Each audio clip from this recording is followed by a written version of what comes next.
Welcome to Armchair Expert, Experts on Expert. I'm Dan Shepard, and I'm joined by Miss Lily Padman. Hi. What a timely episode this is. We couldn't have planned it this way. In fact, I wanted to release this early. You did? And I actually tried, but it didn't work out. And then it ended up really working out. What timing? What timing? Marion Jones. God, did I love Marion Jones. Fuck. Marion Jones, former world champion, track and field athlete, and former professional basketball player. She is a 5-time Olympic medalist, formerly deemed the fastest woman on the planet. As you remember, if you lived through all that, she had all of her medals stripped from her. She now has one of the most inspirational stories of perseverance, and it's incredibly inspiring. And she's taken all this and she has driven performance, which is dedicated to helping people activate their potential. She's used everything she's learning. She's still working in this world, and it's a real testament to attitude and perspective. Oh my God. It's one of the most harrowing, crazy stories we've heard. Yeah. I love her. I love Marion Jones. Please enjoy Marion Jones. He's an armchair expert. He's an armchair expert. He's an armchair expert. Welcome. How are you? You guys kind of match.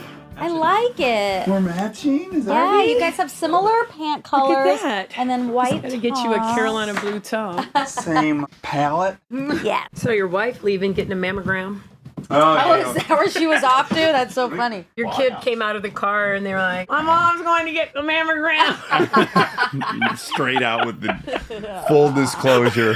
My mom's got diarrhea. We're going to the store to get Pepto-Bismol. You just have one? 2. How old You are met they? the 9-year-old, I think, in the driveway. And then we have an 11-year-old too floating around. Boy or girl? Both girls. It's the way to go. Every time I'm around little boys, I go, thank fucking God. Well, careful how soon you're saying that, because you're about to hit an age. I have one that just turned 15 on Friday. A girl? It's the fucking worst. Yeah. It changes by the minute who she is. It is hormonal. I learned that from my oldest, who just turned 21 on Friday. Wait, you have 2 children with 3. the same birthday? Yeah, the oldest and the youngest. He turned 21 on Friday and then a 15 No on Friday. way. And it just happened like at one. I'd be so pissed if I was that older sibling. Well, when they were young, they loved it. And then in the middle, they hated it. And now they don't care. Yeah. They say that there are different phases that are easier.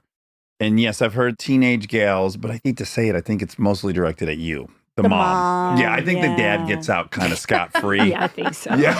That was my experience as a teenager. My mom pretty much got all the And when I tell you, it is literally by the minute. I brought her out here, just she and I, a girl trip a few weeks back. We did Universal. She was great. And then the next day, Good morning, mother. The devil's here. my mom used to say, you just wait, to me. Right, exactly. Like you're going to get what you... You're going to reap what you sow. I find myself tiptoeing because I don't want drama. You got to, though. There's 2 variables in the equation. You're one of them. She's one of them. And she's 15. So And she's guess gonna what win. one's got to change? Like I find myself texting her the chores that she has to do.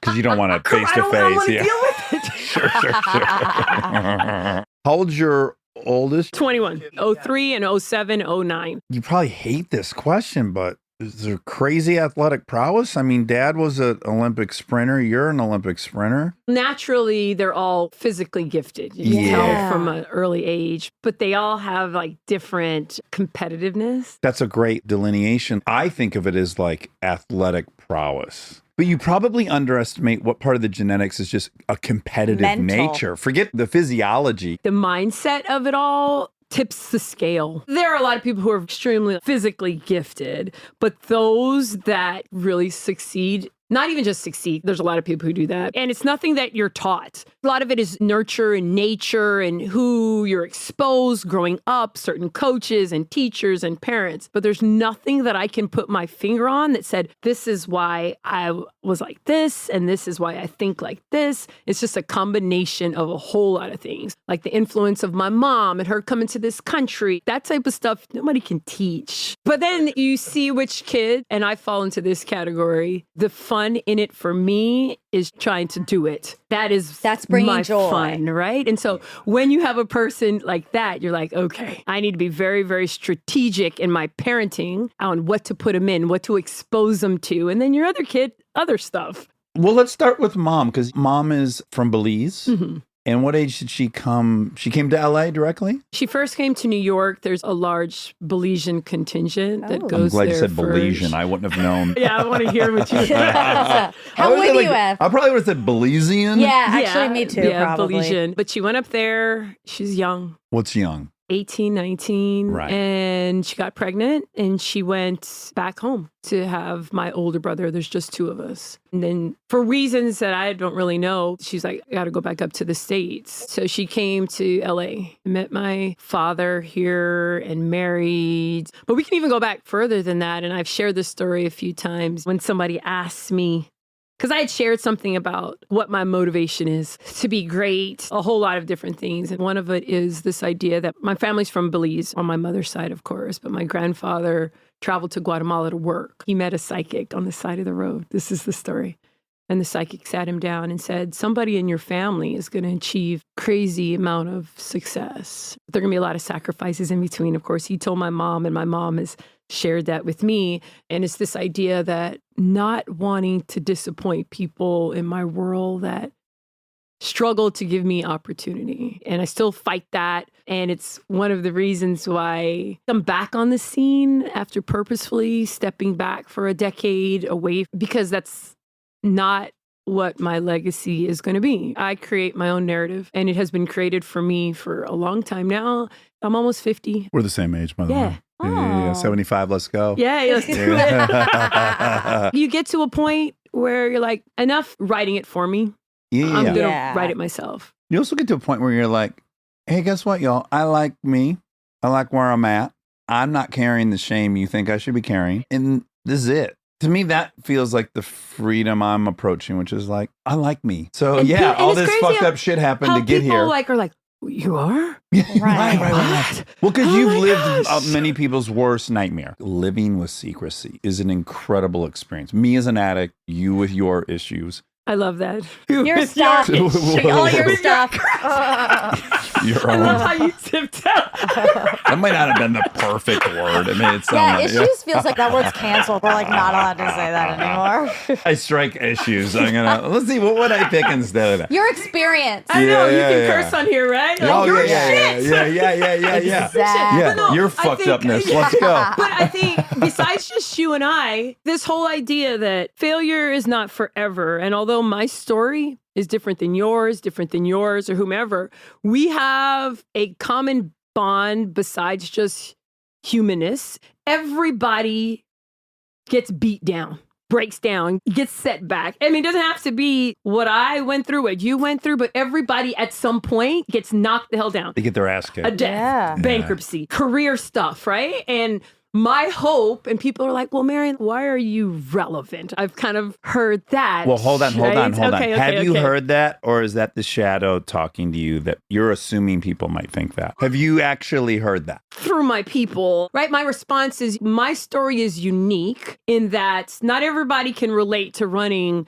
10 point something seconds, winning gold medal, going to prison, being a convicted felon, but everybody Playing knows in the this idea, WNBA. right? Yeah. Everybody knows the idea of getting knocked down, and how do you come back from that? Yeah, it's a very universal story. Everybody at some point has made a poor choice.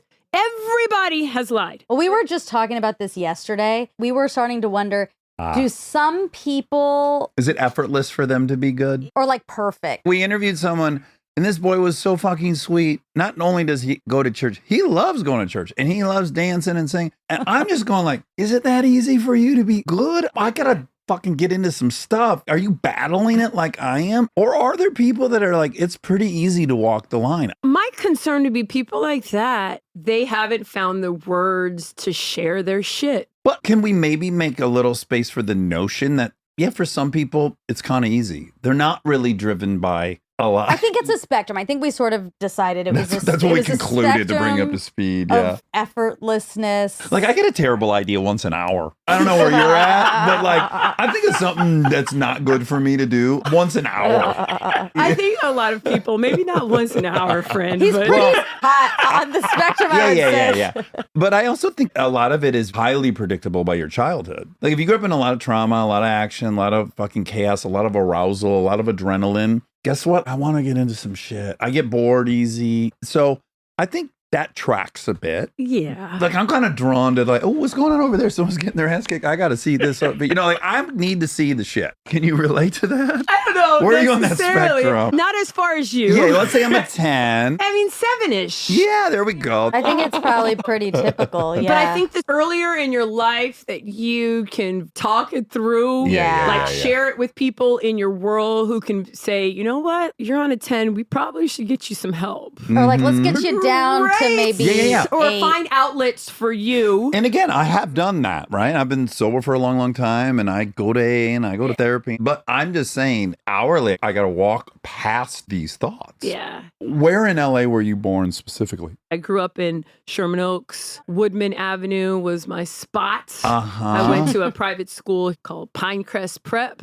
They've torn it down. It's right down the street from Notre Dame High. Your mom and dad got divorced very early. Then Ira shows up. It was just my brother and I and my mom. My mom was really concerned about raising a young man of color in this country by herself. Yeah. So Yeah. she made the decision to send him back to Belize where my uncle was. So it was just my mom and I for a long time, which had its own challenges. I, for a time, was really hurt that my parents made the choice to divorce. It was hard for me. And so I found at an early age my outlet, which is physical stuff. I was faster and stronger and motivated from 4, 5, 6 years old. And then my mom met Ira, an older gentleman. Retired, right? From the post office. Yeah, military. He had spent many years. He's Navy. We moved out to Palmdale. Palmdale now is different than Palmdale then. Then it was a real suburb of LA. People were getting out of LA and they were finding land for cheaper and building. And it was like a thriving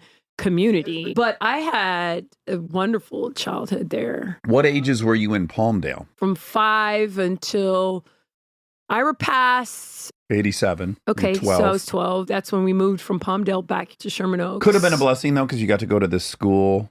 That would have been a hell of a commute. Yeah, well, my mom was commuting. We were living in Palmdale, Oh, and you she would- was working in Beverly Hills. geez. Oh, So she was going back and forth, which was great because Ira was retired and he was taking care of me. You guys were close. Yeah, very close. When he passed, I was been in shock because my biological dad chose not to be in the picture. The part of your story that to me feels a little underexplored is just the role of maleness. Dad's not there. Ira's there for a minute. We can rely on him. He's gone. Your brother, who you adore and you do whatever he does, he's back and forth to Belize. You meet a dude in college. I feel like that part of your story is very interesting to me, and I wonder how much of it you think about and how that all may have put you on certain paths. I've explored it a lot more in therapy than in anything Yeah, else, yeah. right? Because I feel as if I would have been a daddy's girl. The connection that Ira and I had, because it was just him and I. Like, my mom traveled 90 minutes to work to Beverly Hills from Palmdale and back every evening. So he was the caretaker, he was the cook, got me in bed, got me ready. We just talked about like our teenage daughters and that dynamic with just my mom and I going through all of that. So it was just tough. My mom has a really strong personality. You're going through puberty. You just lost the one male figure in your life that's been pretty consistent and loving and supportive. This is a very disruptive junior high. It's already too much going on. And then you have a biological father who's very capable of being present in your life and chooses not to and is an asshole and I don't get it. And then I'm just mad with my mother just because I'm a teenage girl dealing with all that. Really quick, in your 12-year-old mind, it would not have been hard to blame mom for a lot of this stuff. Dad's gone. I don't know, is that because of you? Now Ira's gone. My brother's in Belize. Like, it would have been pretty easy to mount a case. But I don't think that was my reality at all. I was just a shitty little teenager. Well, you were struggling and you were taking it out on your mom. You were hurting. Yeah, it was bad. But I'm just so grateful to have Ira, even for the short amount of time in my world, because he was a lover of sport. We had season tickets to the Dodger games. Mariano Duncan was my favorite player. Are y'all Dodgers fan? Or Detroit. Okay. Anyways, Mariano means Mary in Spanish, and he was athletic and he was cute. Then he loved basketball. In 1984, I was 9. Of course, that's when the Olympics came here. That was my first exposure to it all. And by that point, I had started competing. Loved it. My brother, him and Ira instilled this love of competition. And when your brother, your sibling, who's 5 years older than you, starts like, you're going to be on my team. The dream. My brother's 5 years older too. No matter what if he included me, I would have jumped off the fucking skyscraper. All of his friends are his age, and he's picking his little sister. He's doing it, which means that he in his mind knows this is how I'm going to win. Right. She brings something to the table here. Signing up for track and soccer and realizing I'm really good. And You love recognize it. that. Yeah. From our we called this game Pickled. Y'all know what that game is? It's like just staying away from the ball, forward and backwards, and doing stuff on our streets. And my mom's saying, hey, there's a local track meet. There's soccer. There's gymnastics. Sign me up. You're blasting boys your age too, right? But it's not a thing. It was just like, you're winning, right? I was with my brother and his friend. There were no girls out there. And that's just the norm. So it's a thing now when people ask about it, but it wasn't a thing. The friends got it. My brother got it. I got it. That's how it was. And so when I was in track meets and they're putting you with girls, I'm like, all right. Like, if this is the category that you're putting me in, right. I'm going to crush. Yeah. It's the norm. And I remember my first competition, a lot of times in the rounds, you get to the finals based off of your time, not off of your place. And I remember running in my first 400. I was wearing these shoes called Roos, Roos, and they had zipper on the side. And my mom had bought it for me because I was also in Girl Scouts, and I needed to put my Girl Scout money in the side. It was like 50 cents. And I knew if I put it in my pocket, I'd lose it. Anyway, so I had these Roos, and I ran in them. All the kids are waiting to see who got medals. And I won my heat. And I knew I won it a lot. And I was just waiting for my first place ribbon. And I think I got third. And I was just like, what?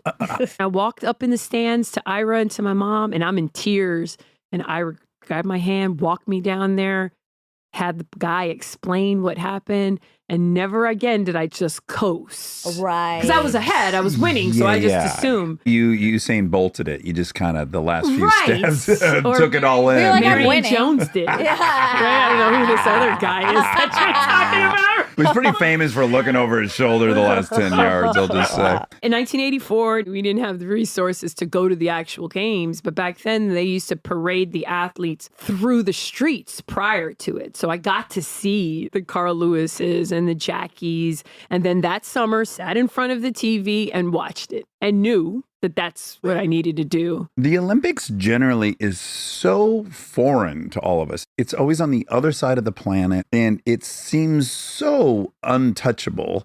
And for it to be in your city and on TV is kind of a unique thing. I agree. It makes it reality. Yeah. Like, it's not just like a dream. These are real humans, and they're in my city. Now they're on TV, and now they're placing a gold medal around their neck, and now they're hearing the national anthem. Sign me up. What do I need to do? For me and academics growing up, it was just a means to be able to participate in sport, right? My mom was like, if you don't do what you're supposed to do in the classroom, you're not going to play. What's the bar, Mom? Yeah. Do I get a C? Do I get a B? Do I have to get an A? Whatever it was. So that summer, she got me a chalkboard. And I was supposed to put my reading assignments for this summer. And I wrote on the top that I was going to be an Olympic champion after the games. 9. At 9. Wow. And was it going to always be track and field? Because you obviously became an incredible basketball player at UNC. Did you guys win a championship? Yeah, my freshman year. As a basketball player. So that was just more stuff to do. But was the singular focus track and field? In 1984, girls basketball, women's And at basketball wasn't a college. thing. There were greats of the sport. I don't want to downplay the Cheryl Millers who were competing, but they would have to go overseas. It wasn't on TV. So when I saw greatness, I saw it, okay, this is going to be my sport. I'm fast. I just wrote an Olympic champion. I didn't say track and field. I don't really care what it was. I wanted that feeling of euphoria that I saw Jackie Joyner-Kersee and Carl Lewis, that one step past the line when something comes over them. They're focused for 100 meters, 200 meters, and the minute they cross that line, they're like Explosion. a 10-year-old kid. I wanted that. I wanted that too, and I think Monica did too, but we were watching going like, yeah, I mean, we want that in the same way we want to walk on the moon. It's never Well, I wanted not it even for gymnastics. for gymnastics. And then I was doing couch beam where you like do beam on the edge of the couch. And then my mom was like, oh, I guess we'll put you in gymnastics. And I was like, I think this is where we're going. Is it for me. I am going to end up there. And then like 2 weeks in, the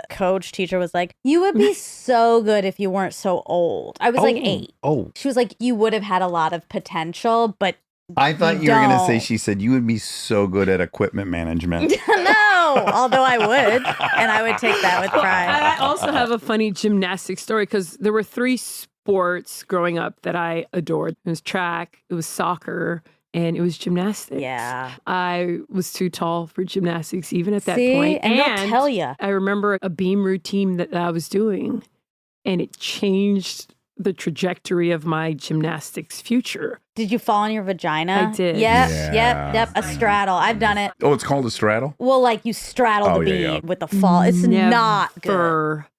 Never, ever want to experience that again. I'm inclined to tell Marion our Armchair Anonymous story. Oh, I thought you meant catch him by the pussy. Oh, she became a national champ cheerleader. She was a high flyer. Or is that the one that they throw you Yeah. in? Okay. And I said at one point, do they ever accidentally catch you by the pussy? And she said, nonstop. Yes. You're constantly getting caught by the pussy. Yeah. And I said, well, maybe Trump was just like a gym. Maybe he thought of himself He was as a more of a cheerleader spotter. in another life. Like maybe it's not as bad as we thought.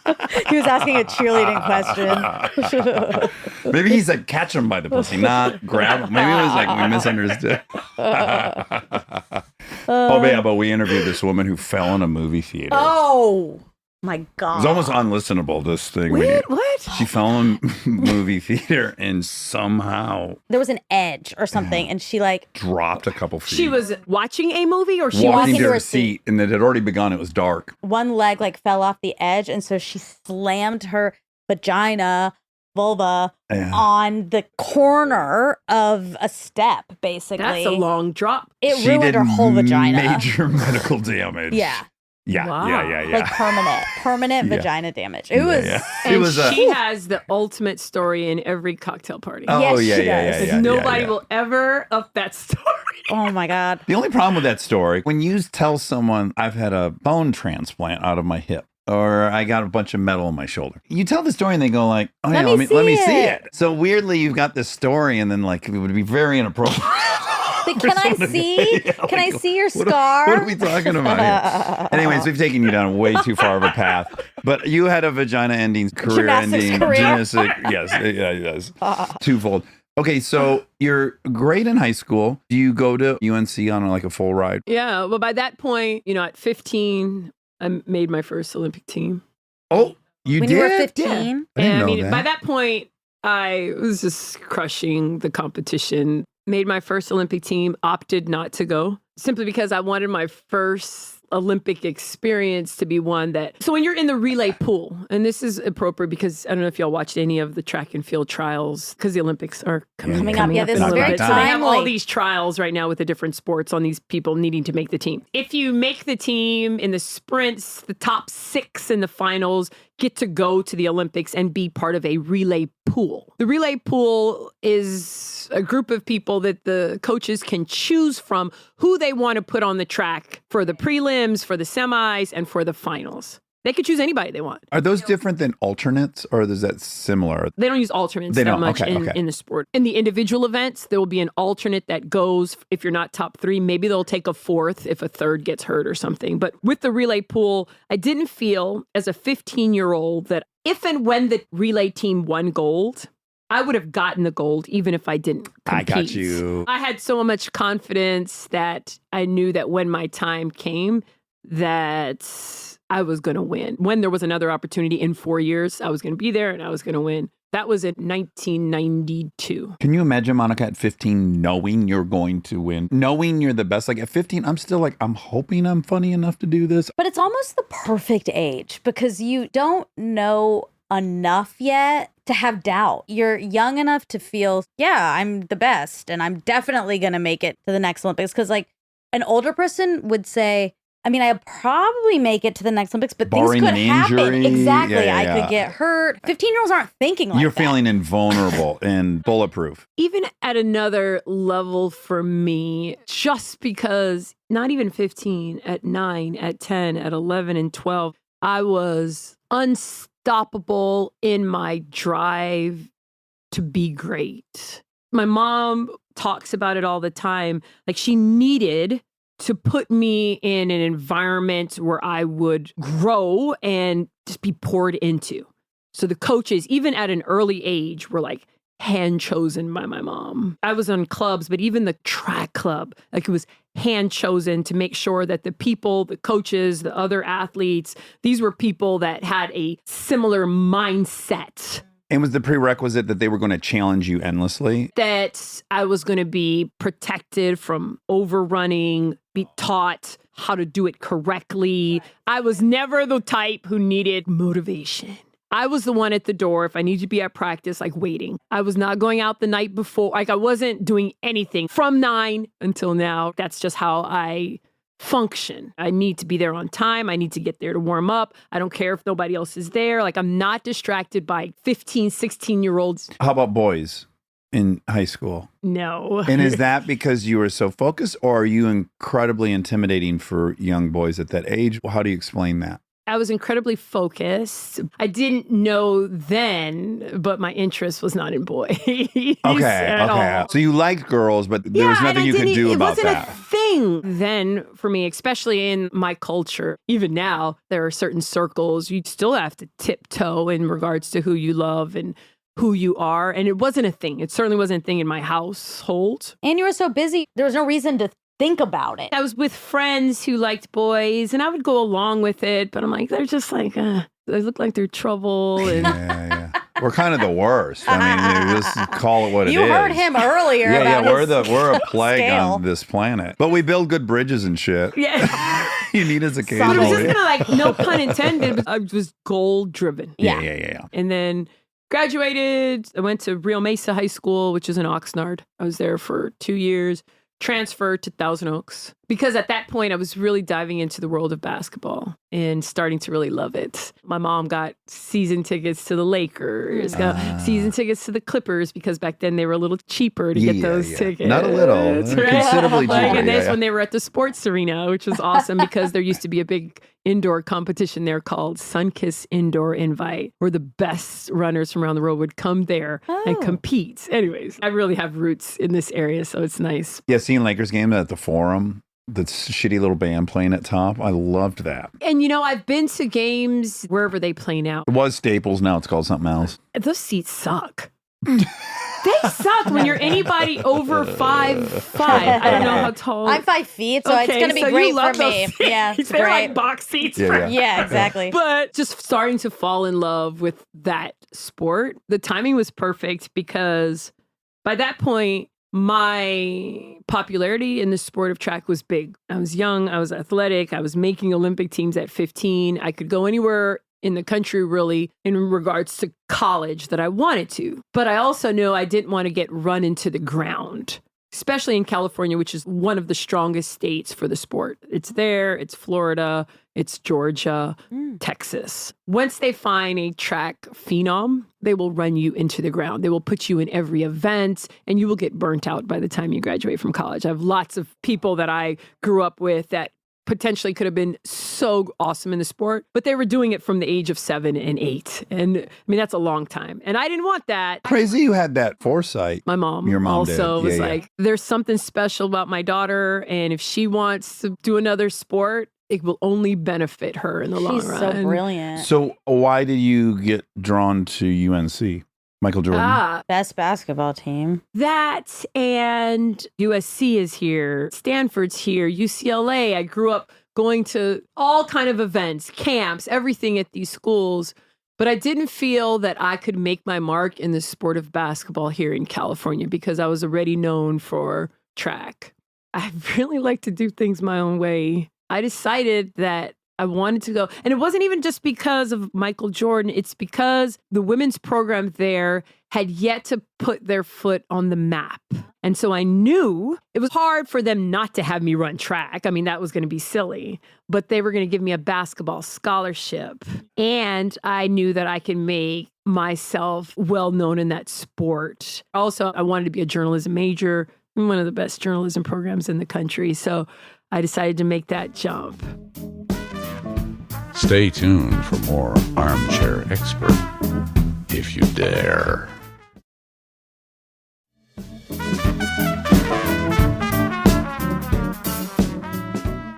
Okay, so how soon at UNC before you meet CJ? Few years. So my freshman year, we won the title. I was a freshman point guard there. Did you play a lot? Oh, I was a starter. God damn. How did that feel? I was on the How's court. that feel compared to Freshman a year. track victory? Because what's interesting is I think there's pros and cons to all these things. When you're doing an individual sport, it's you and you get to own all that. But then in defeat, it's just you. And a team's kind of nice that you can share that. It's also nice to share victory, but it's all different, right? I was satisfied in both areas. Track for me, it was easier. I was succeeded in the sport of basketball earlier on in my career just because I was so physically gifted. I was faster, I was stronger, I was more mature physically. But the challenge of it, and I love challenges, was that skill-wise, like I had to work on stuff. Like I had to work on my ball handling and my shot and the flow of everything. And you got to run the offense. You're a point guard. Correct. And so when I got to Carolina, because I was 5'10", 5'11", 6 feet in my media guide. In high school, that's usually the tallest girl on the team. I was fortunate enough at my second high school at Thousand Oaks, I had a coach who was very progressive thinking in that just because I was 5'11" on my high school team, if I go D1 in college women's basketball, I was probably going to be the shortest. So that I would need to develop my ball handling skills. Yeah, that was very, again, advanced thinking. All my mom making the decision to have me change schools, put me with a coach that would be able to develop me. She's like seeing this. Wow. She's like orchestrating this. Can we back up for half a second? Your biological dad, was he an athlete? Yeah, I don't know. Was mom an athlete? If mom had been given opportunity, she would have been incredible. But I know very little about the dad's side. When my biological father passed away in 2001, and I came back here for the funeral, I met family members that I had never met who were sitting behind me. All wearing in NBA the, rings? In the pew. Right, no, sitting behind me in the pew, like asking for my autograph. Oh, wow. That's a whole other shit show. But so I got to Carolina, sat down with the head coach. She's old school in her coaching, Coach Hatchell. Perfect name for a Yeah. no bullshit coach. Hatchell. It's Coach almost Hatchell. Hatchet. Yeah, Sylvia Hatchell. She's now a Hall of Fame coach, but she said, "You're going to be my point guard." And I'm like, have you seen my ball handling skill? The great Billy Moore, who was the UCLA women's basketball coach here for many years, she would come out to my high school to recruit me. She told Coach Hatchell this when Coach Hatchell was recruiting. She said, Marion Jones, as you know, she's fast. You know, the only problem is she's here, but the ball sometimes is back there. Right? And Coach Hatchell said, we need you as our point guard, but we need you to come in here and get in extra work. So I decided to take a basketball scholarship. And my love of the sport just blossomed. And our record was not great in the years prior. And then my freshman year, we were 33-2. We won the national championship. Last second shot. Charlotte Smith hit the game winner. North Carolina is a dynasty for college sports, but to this day, the women's basketball team has not won a national title. Really? Since then? Since then. So it was just a special group Now- of ladies. Forgive my stereotyping, but are you not meeting now other women on this team that might also like women? Still got to understand, this is 1993, Yeah, 1994. There's still a stigma in Especially in the women's South. sports. I can remember my college coach, they would never do it now, but almost requiring the players on the team to go to her church. Sure. And there was one on every corner. Yep. Having relationships in college, but again, there's this stigma and it's quiet and it's easier to just ignore that part of it and go with what is accepted. So when you meet CJ. He's a coach on the track team. He's a shot putter. How does that evolve if you're not interested in dudes per se? I was showered with attention, and he's a bit of a rebel. I had broken my foot my sophomore year in college, and I couldn't do any sport. It was the first time that I ever did not have a physical outlet. And you weren't getting fulfilled by that. And that was all that I was. How'd you break your foot? First time was playing basketball. Then the second time I was training for track and Bree broke it and bent the pin and all that. So I had to redshirt. So technically I only competed 3 years in college. And Coach Hatchell, when I made the decision to go ahead and graduate, she's like, you sure you don't want to go to grad school? I was ready though at that point to start my track career, but it's all during the same time. I bring that up because I didn't have any true identity without sport. And it was horrible. I cut all my hair off. I mean, I was just dealing with a lot. My relationship with my mom was strained because I went to Carolina at 17 years old. I was a young freshman, turned 18 there, was doing my own thing, distancing myself from people in my world that I like to say now would give it to me straight. Also, Mom was very managerial at that point. She had really made all these great decisions. Right. But then you get to college and she would say, that's not right.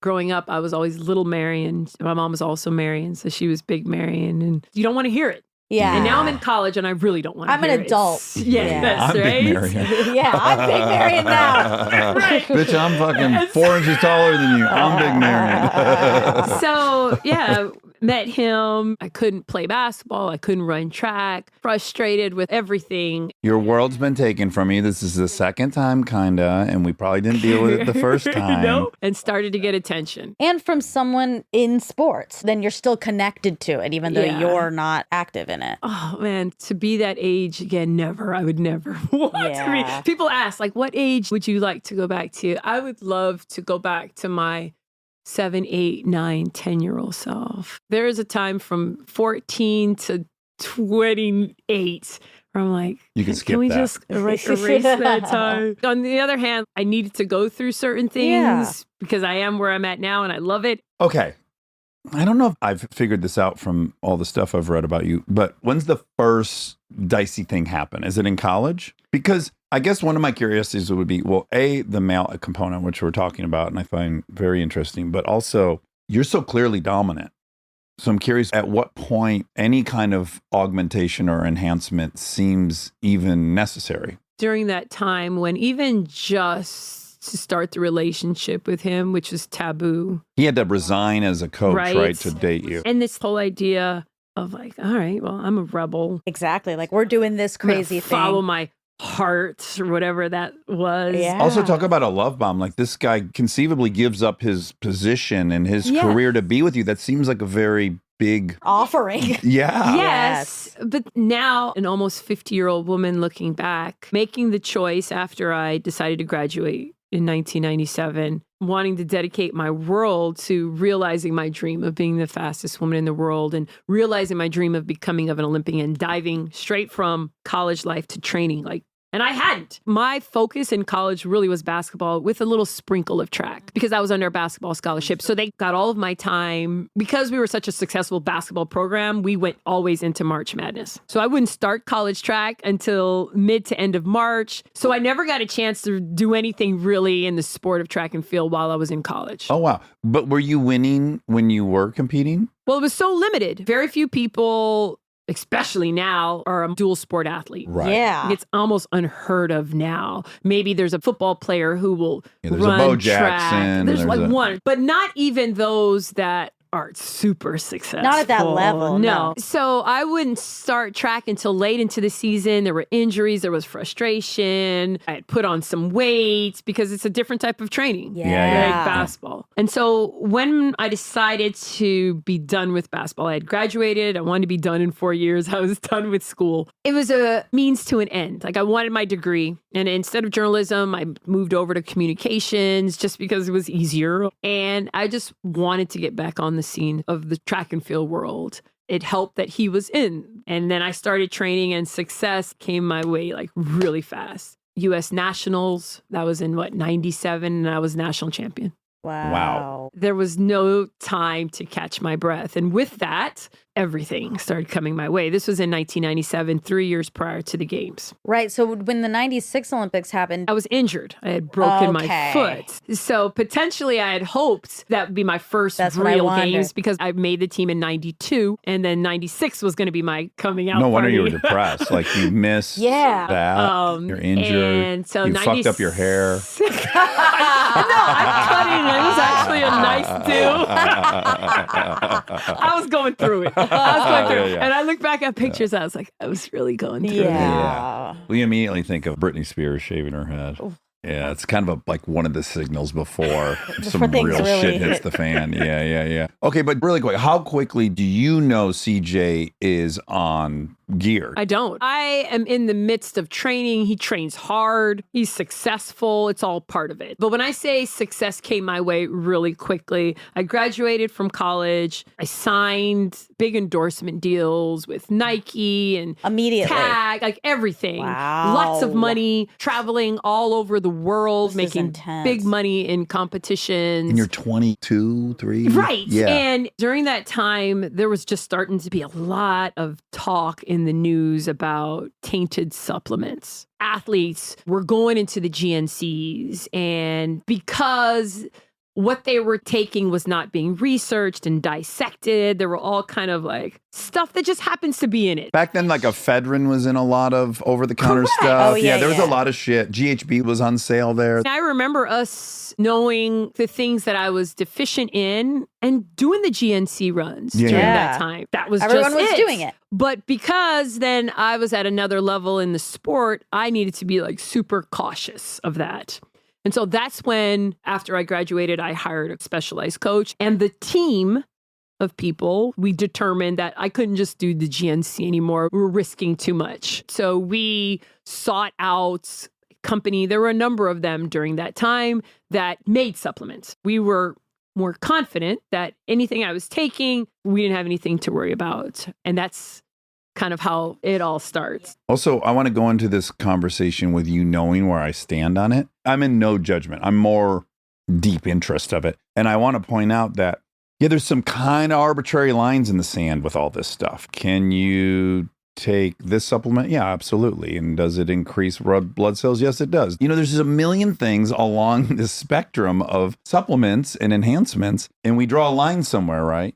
Even how they're testing for testosterone, it's like we've kind of established a range that we think humans are capable of. And if you're outside of that, now I know a fucking guy, there's a 45-year-old dude, his testosterone is 1400. I don't understand. I'm on testosterone and mine's 900. So a lot of it is really kind of just interesting. And I definitely understand where it's like, even if, let's just say I knew testosterone was banned, me taking it exogenically, but I know the range is between 700 and 1100. And I'm going, well, yeah, but someone naturally has 1100. Mine's naturally 700. I'm going to take it and just get in the range. So I think it's a little more cloudy than people want to acknowledge. I agree. And specifically with me, 22-year-old woman who you just tell me, I just want to run fast. The mindset is there. You just tell me how to train, what I'm deficient in so that I can just be okay. I surround myself with people. I hire people in my corner who will check all those boxes. I'm also not naive enough. There's so many critics or people that think they know it all. Or like, you must have known X, Y, and Z. No, I'm 22 years old. I'm getting paid a lot of money.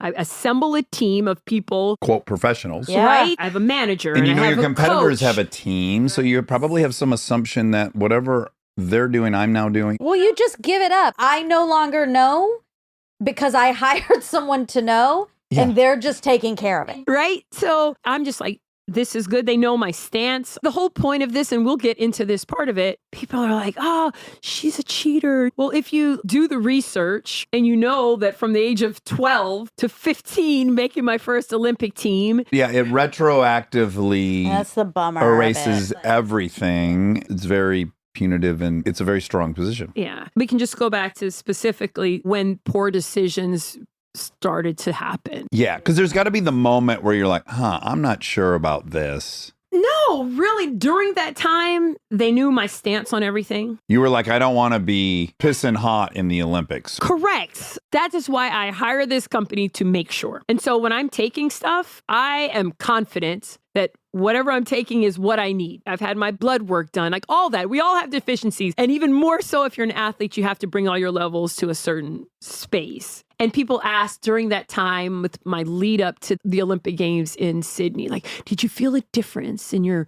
training and in your performance? And my answer is, well, hell yeah, because I train hard. And I'm bringing people in to train with me who are elite, and I'm getting faster.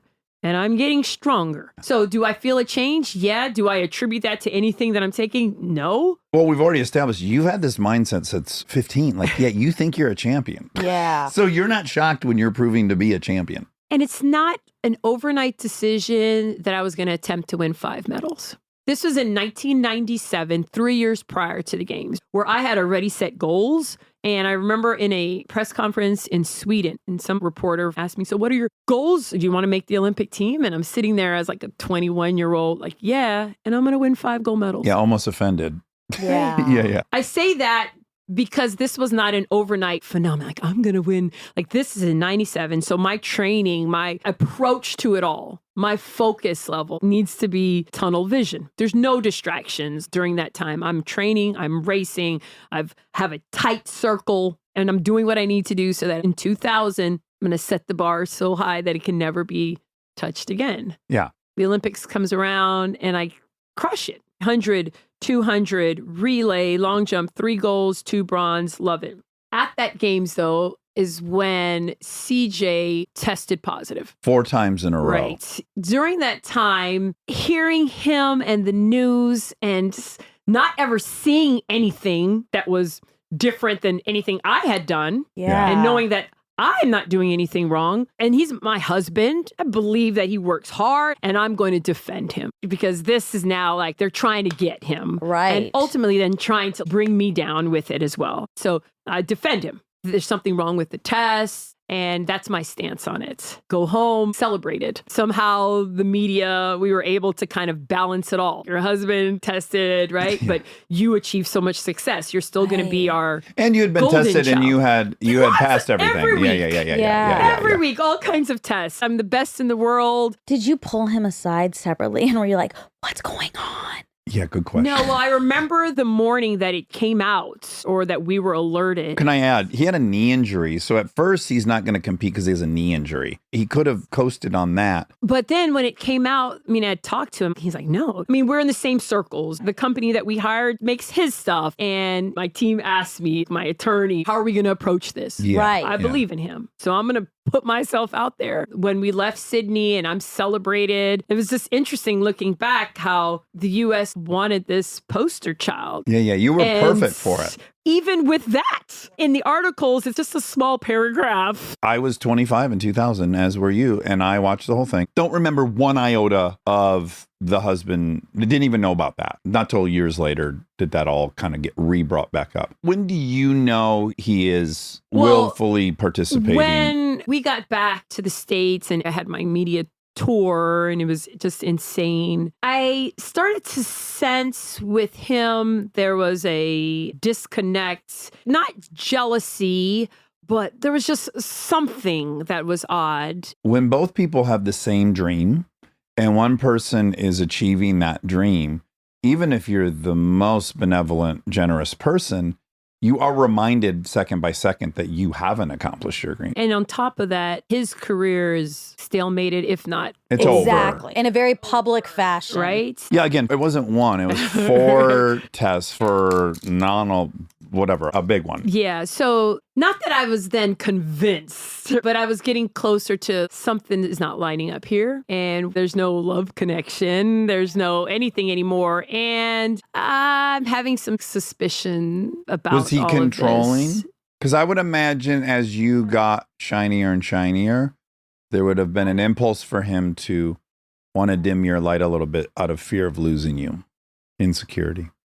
It's hard to say yes, but looking back, I have friends and family members that were like, we couldn't get to you. Yeah. I don't want to make it sound like I was locked in a No, You know, it can be but- on a subtle level. And on top of that, he's a big personality and loud and strong and big. He's enormous. And, He's a shot and putter. intimidating. Yeah, in '01, I was just like, I don't want to do this anymore. For the first time, needing to take ownership of my business and my world, and without a man or a person. Is it fair to say he kind of just picked up where mom left off? He was a coach in a sense, and he had a lot of opinions. Yeah, and I so would say so. I had a 4-year gap from being under my mom's umbrella in college. But again, I'm a college athlete. So you have your coach there Yeah. and your people there. And 2001 for me was a very liberating year. I was paying my coach and I was paying my manager, and it wasn't like my husband taking care of all these things for me. And I'm coming off the biggest year of my world. first woman to ever get 5 medals in track and field in the Olympics. Your On legend status Cloud at 25. 9. I like to say, though, during that time, I was on such a wave. It sounds like a wonderful thing, but I look back and see this wave that I was so far away from reality.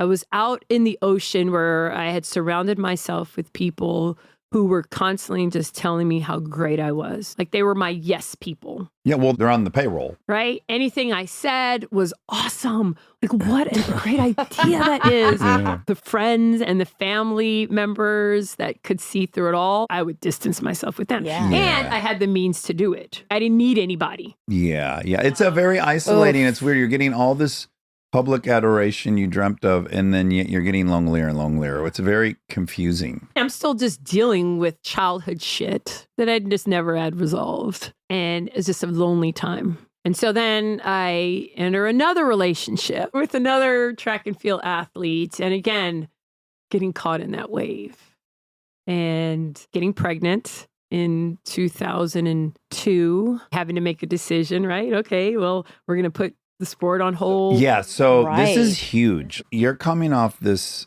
experience in 2000, and in 4 years, presumably you're going to want to go back and get 5 golds next time. Getting pregnant cannot be a part of the game plan. I think most people in the United States think that track and field athletes compete only every 4 years. Right. When we Right. see them. Oh, they're back. The majority They're like of the cicadas. big competitions in Europe are throughout those 4 years. Yeah, Like yeah. it's Yeah. huge. And It's it's the your NBA season in Europe. To make that decision, I mean, I was excited about it. Like I wanted to have kids. Timing wasn't great, but my oldest was born in 2003, and I was with another trackster, right? He's training hard, and he lived life on the edge. Another rebellious personality, which is a little bit like, It's a that- pattern. yeah, right? Like, okay. My mom, looking back, sometimes if we just listen to like, Oh, yeah. Life would be so easy. Can't do it, though. We can't do it. No, I can't. I can't do it. Can't be done. That's why I don't even waste my time with my kids. I'm like, yeah, whatever you think. I can just remember her saying, like, what?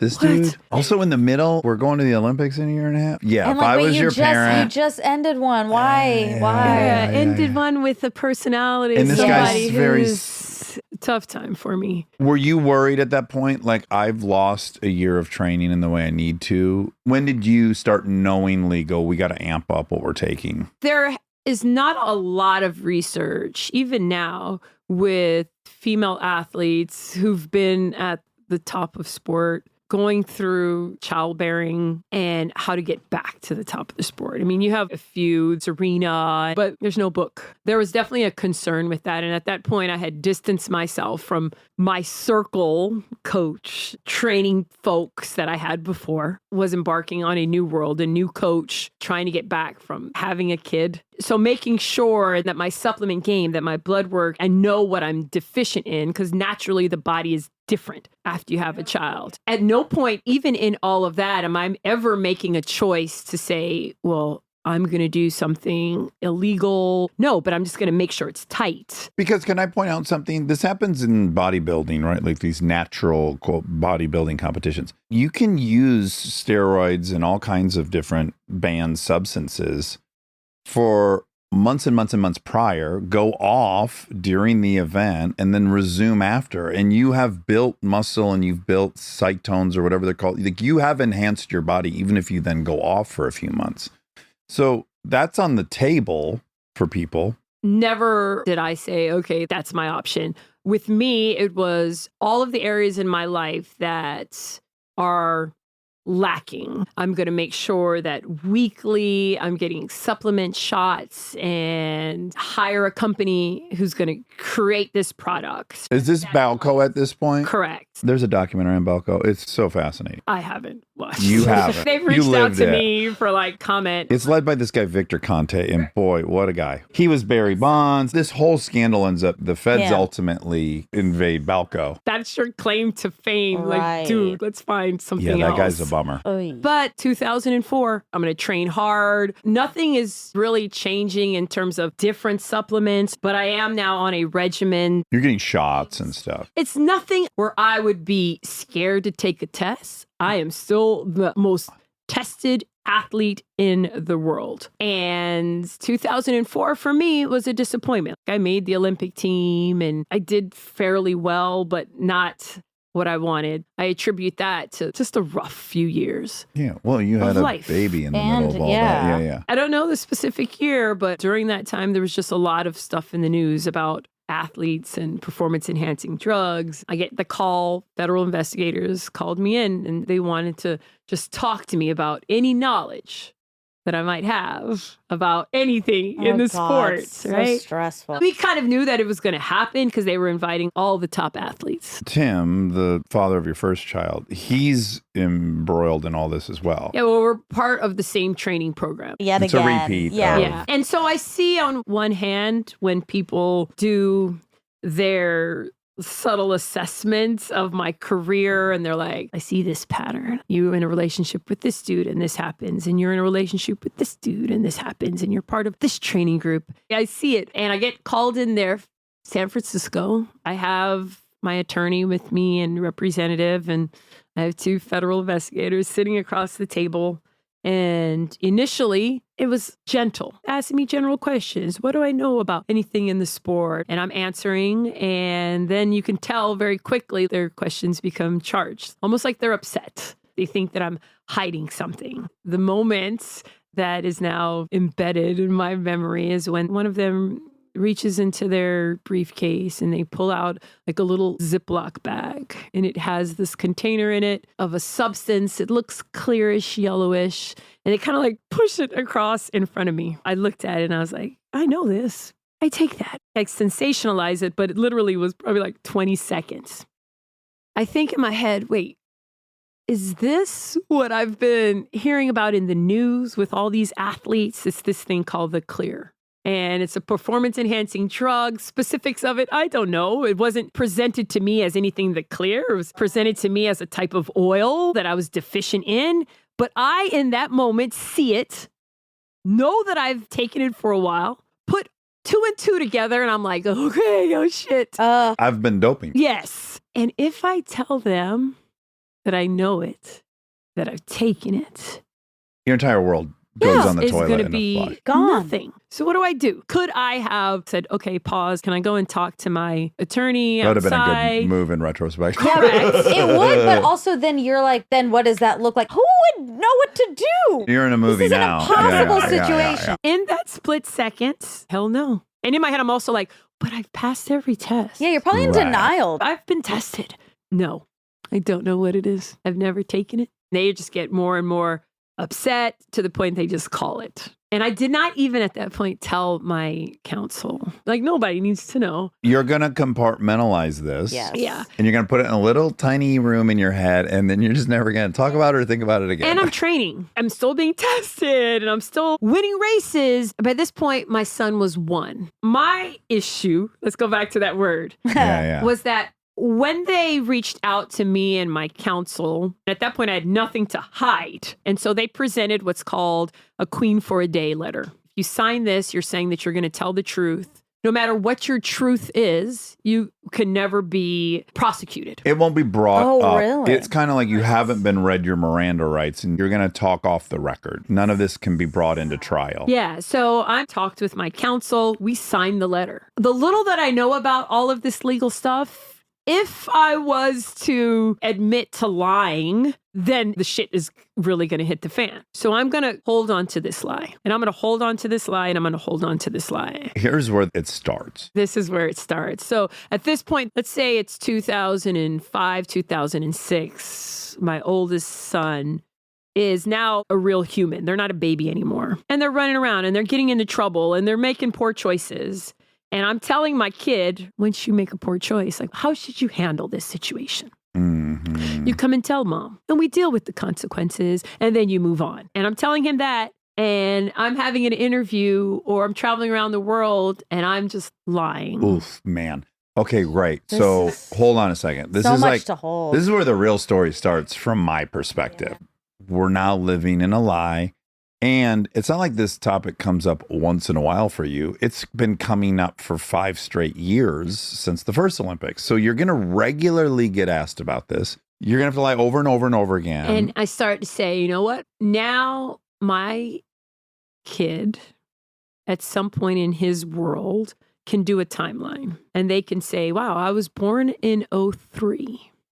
And in 05, my mom is still running and she's still doing interviews. At some point, he'll be able to do math. And realizing at that point that as much as I'm going to lose, the respect of my kid trumps everything. Wow. yeah. It's the one thing that's That's- got to be preserved. Right? And I make the decision that it's done. It's very brave. And I don't see it like, I mean, I in do. one hand, but I'm just like, I'm not going to continue this. It's worth it, but it's not worth it anymore. Stay tuned for more Armchair Expert, if you dare.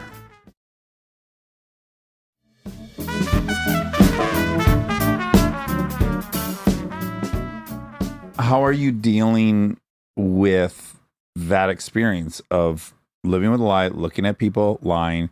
You have this little compartment in your head, this mental gymnastics. What's happening as a result of that? Are other things starting to fall apart? Are you becoming depressed? Are you trying to regulate yourself through other things? There's this idea that one, I'm not competing like how I'm used to, which is a thing in of itself. Right. You've Right? lost the biggest part of your life Right? already. That's for a few reasons. I'm older, I have a kid, and then I have a second one in 07. My competition days of being where I was, that's in the past, and having to deal with that is traumatic. If that was the only thing happening That would in be your enough. life, you'd probably shave your head again.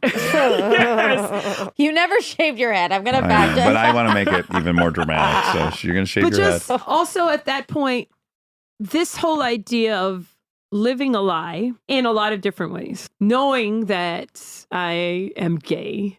Are you ever indulging in that? Not during relationships. While I was in college, there was There were some fun times. nights. Yeah. But living with that too, after I graduated from college, making the choice that I needed to fit in a certain compartment for Nike. everybody. Like, it's easier when you fit in this white picket fence. Yeah, so you're already pretty well rehearsed in living with a lie. You've got kind of multiple ones you're and juggling. It's just, It's untenable, Piling right? and then there's up. injuries. Like I had a back injury, and there's just so much. So 2007, my second son is born.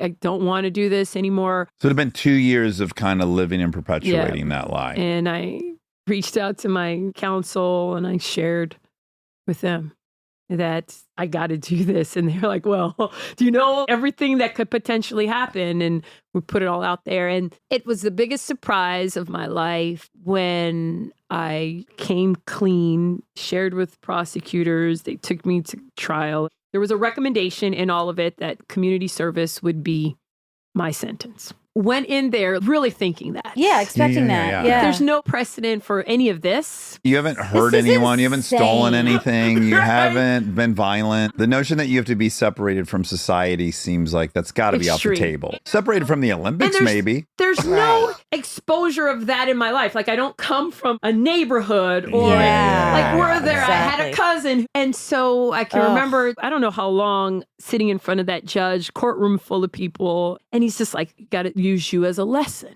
And I'm like, what? What does that mean? And he came out something like 6 months. He said it so fast. I didn't even grasp that he was actually saying 6 months incarceration. Yeah, and you got a brand new baby. Brand new baby. My wife maybe will at come that go point. away for 2 days for the Right. first 2 years. Yeah. On vacation. Right. I mean, When this 2.5 hour speech, I always like to say speech was done, I looked at my attorney and I said, like, what did he say that I have to do? And just being in shock.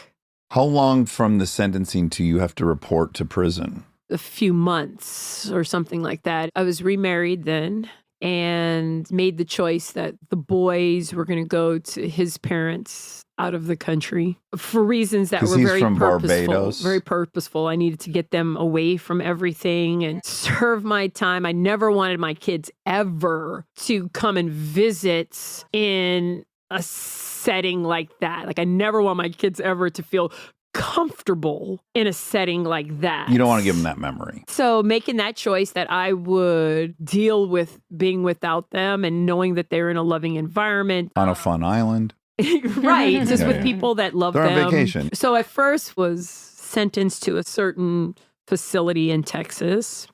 And then it came back a month later that they were going to put me in a more secure facility, which wound up being one of the hardest federal institution for women in the country, with the idea that they're putting me there so that I'm protected more. That's some interesting logic. Yeah. You should have been with like the tax evaders and shit. This particular institution was in Fort Worth, Texas. It's about 3 hours from my hometown of Austin. And again, I'm a planner. I need to read the book. And there are no books. Turning myself in and wanting to be like everybody else on that particular day, meaning there are helicopters when I turned myself that day. When I walked into the common room, I guess, with other inmates, my story of me turning myself in is on the TV. That's very surreal. Telling myself, all right, this is 6 months. You're tough, Marion. We're going to do this and we're going to crush it. You're a fast runner if you got to run away from something. The way that I deal with stuff is superior. The fact that I've been able to get through this and get through this and get through this, I'm going to crush this and almost make a challenge out of it. Yeah. Make it a competition. Do the best version of this that could be Right? done. Yeah. And I figure out my flow in there. This is how you do it in prison. Like you pay somebody to do X, Y, and Z, and there's commissary and there's a different world. This is how you do it. Understand it really quick. Find out who's part of your team and who's not, who you stay away from. And I'm charming, right? Like I'll just say it. I know how to handle myself in every situation. Well, you've been in the public eye. Seen different Yeah. cultures and find my way, I think, pretty quickly. And then didn't find my way. There's two parts of this prison. There's a camp side, a camp. And those That's are a like euphemism. the tax people. And I'm on that side. And there's 5 of us in a hotel room. No, not hotel room, but like a room, right? Yeah. Right. And on the other side of the barbed wire, there are the real criminals. Hard criminals. Right? Yeah. Drug trafficker. Murderer. You hear about that. And you get jobs on the campsite. And you're a little more free moving. I could do this. There's a track. Hmm. And then I got into an altercation with somebody who was my roommate. So in this type of setting, money is commissary. You don't get real money. You get people put money on your books. Some people in there don't have anybody to put money on their books, so they do side hustles or jobs, meaning that they will do your laundry. And there's only 2 machines on the campsite. And you literally have to stand there for 3 hours so that nobody steals your stuff. I don't want to do that. And I have commissary. So I hire somebody to do the laundry. Like that's what she does. Not just for me, for other people. And we pay her in commissary. I have a job in the kitchen. Life is not too hard. I work out every day. And I like to say that by the time I left in those 6 months, I probably was in better shape ever. Anyways. And so because I work out every day, I have workout clothes. Like you can buy sweats on commissary. And all of a sudden I'm seeing that my shit is gone. I don't have as many sweats. And it's noticeable because I use it every single day. Right. And I'm paying somebody to do my laundry. And how do I navigate somebody who relies on their commissary? And now I'm going to ask them not to do my laundry And so I decided that I'm going to just have her and I in the room. Like, I'm not going to do it in front of other people. I don't want to embarrass her. And so everybody had left for the day with their jobs. And I say, I think I'm going to, and I didn't even say why. You didn't accuse her of Right. anything. I just said, I was going to do my own laundry. And she didn't take that very well at all. And I found out later on that she was on some type of meds to control her mood while she was in there. And I was like, and that's that. I'm going to leave the room. And she decided I wasn't going to leave the room. And there was an altercation. And I finally was able to get out of the room and saw a guard. I was scratched up. She was bloody, chasing me or whatever. And so when that happens, they take you to the other side of the prison. It's called the SHU. It's solitary. Because it was just her word versus my word.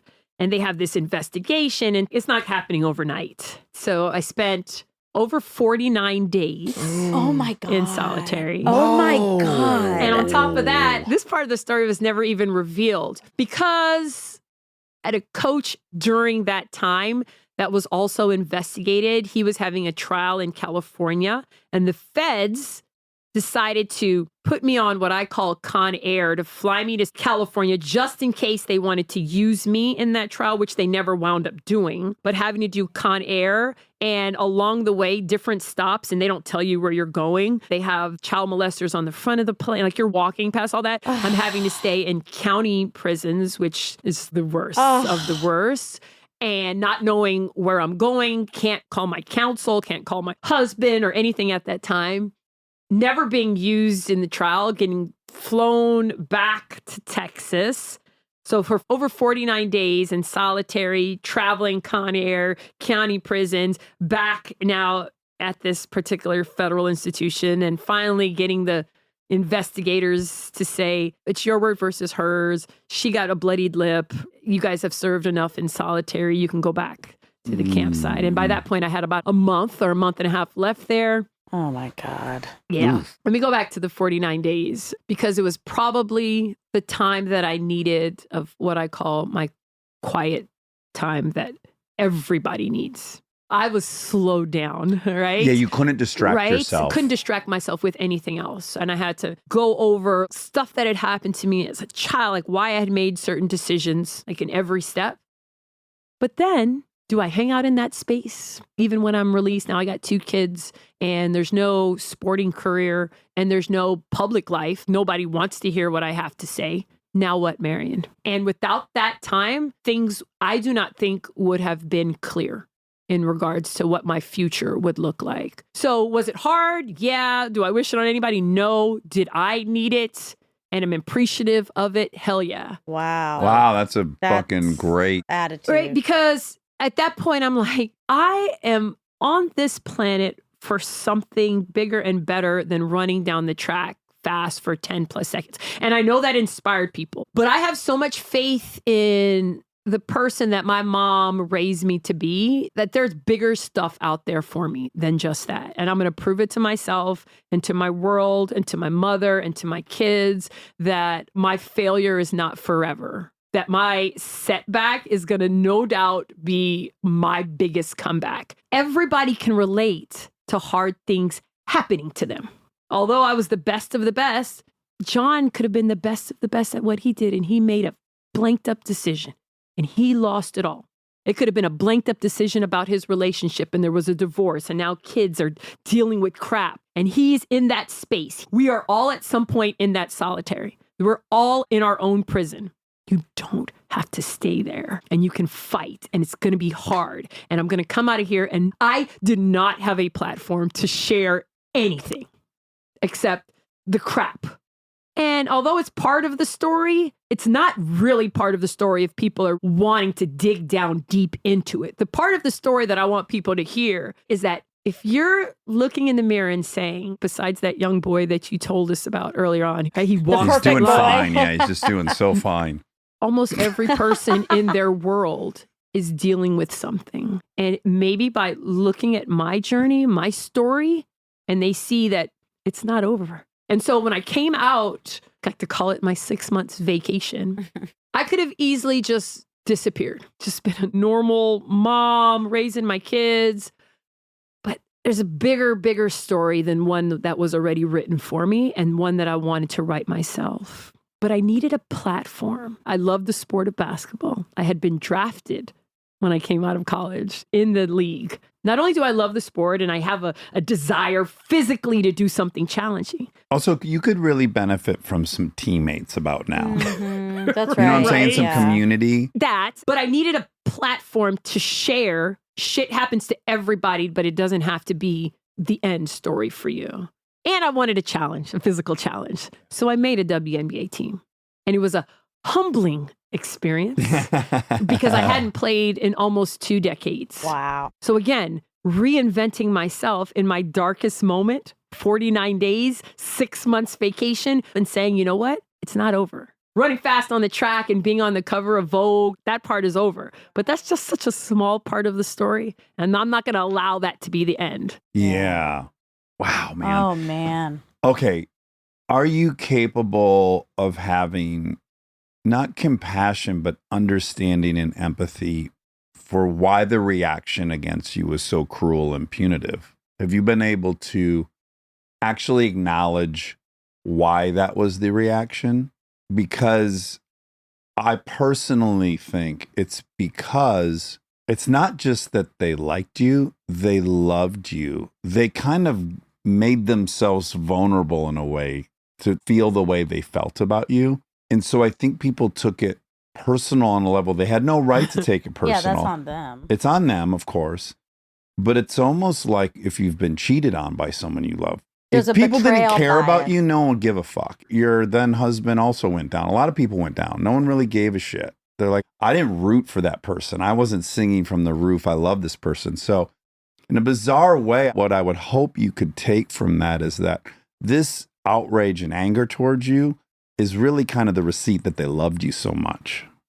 And I don't know that's if you certainly can one way of looking at it. Yeah, But no, I don't get know it. if you can I don't see know it that if way. I'm totally there yet, but I also know that I embrace this idea of being that person to so many people. I'm not gonna say I played into it, but I get it. I let people in my world, and that confidence in something so great was chopped down by my choices. What I don't get is that so many people are stuck there. Yeah. Yeah, I'm not I saying that agree. the outcome is just. Yeah. And I'm not saying you deserved any of it.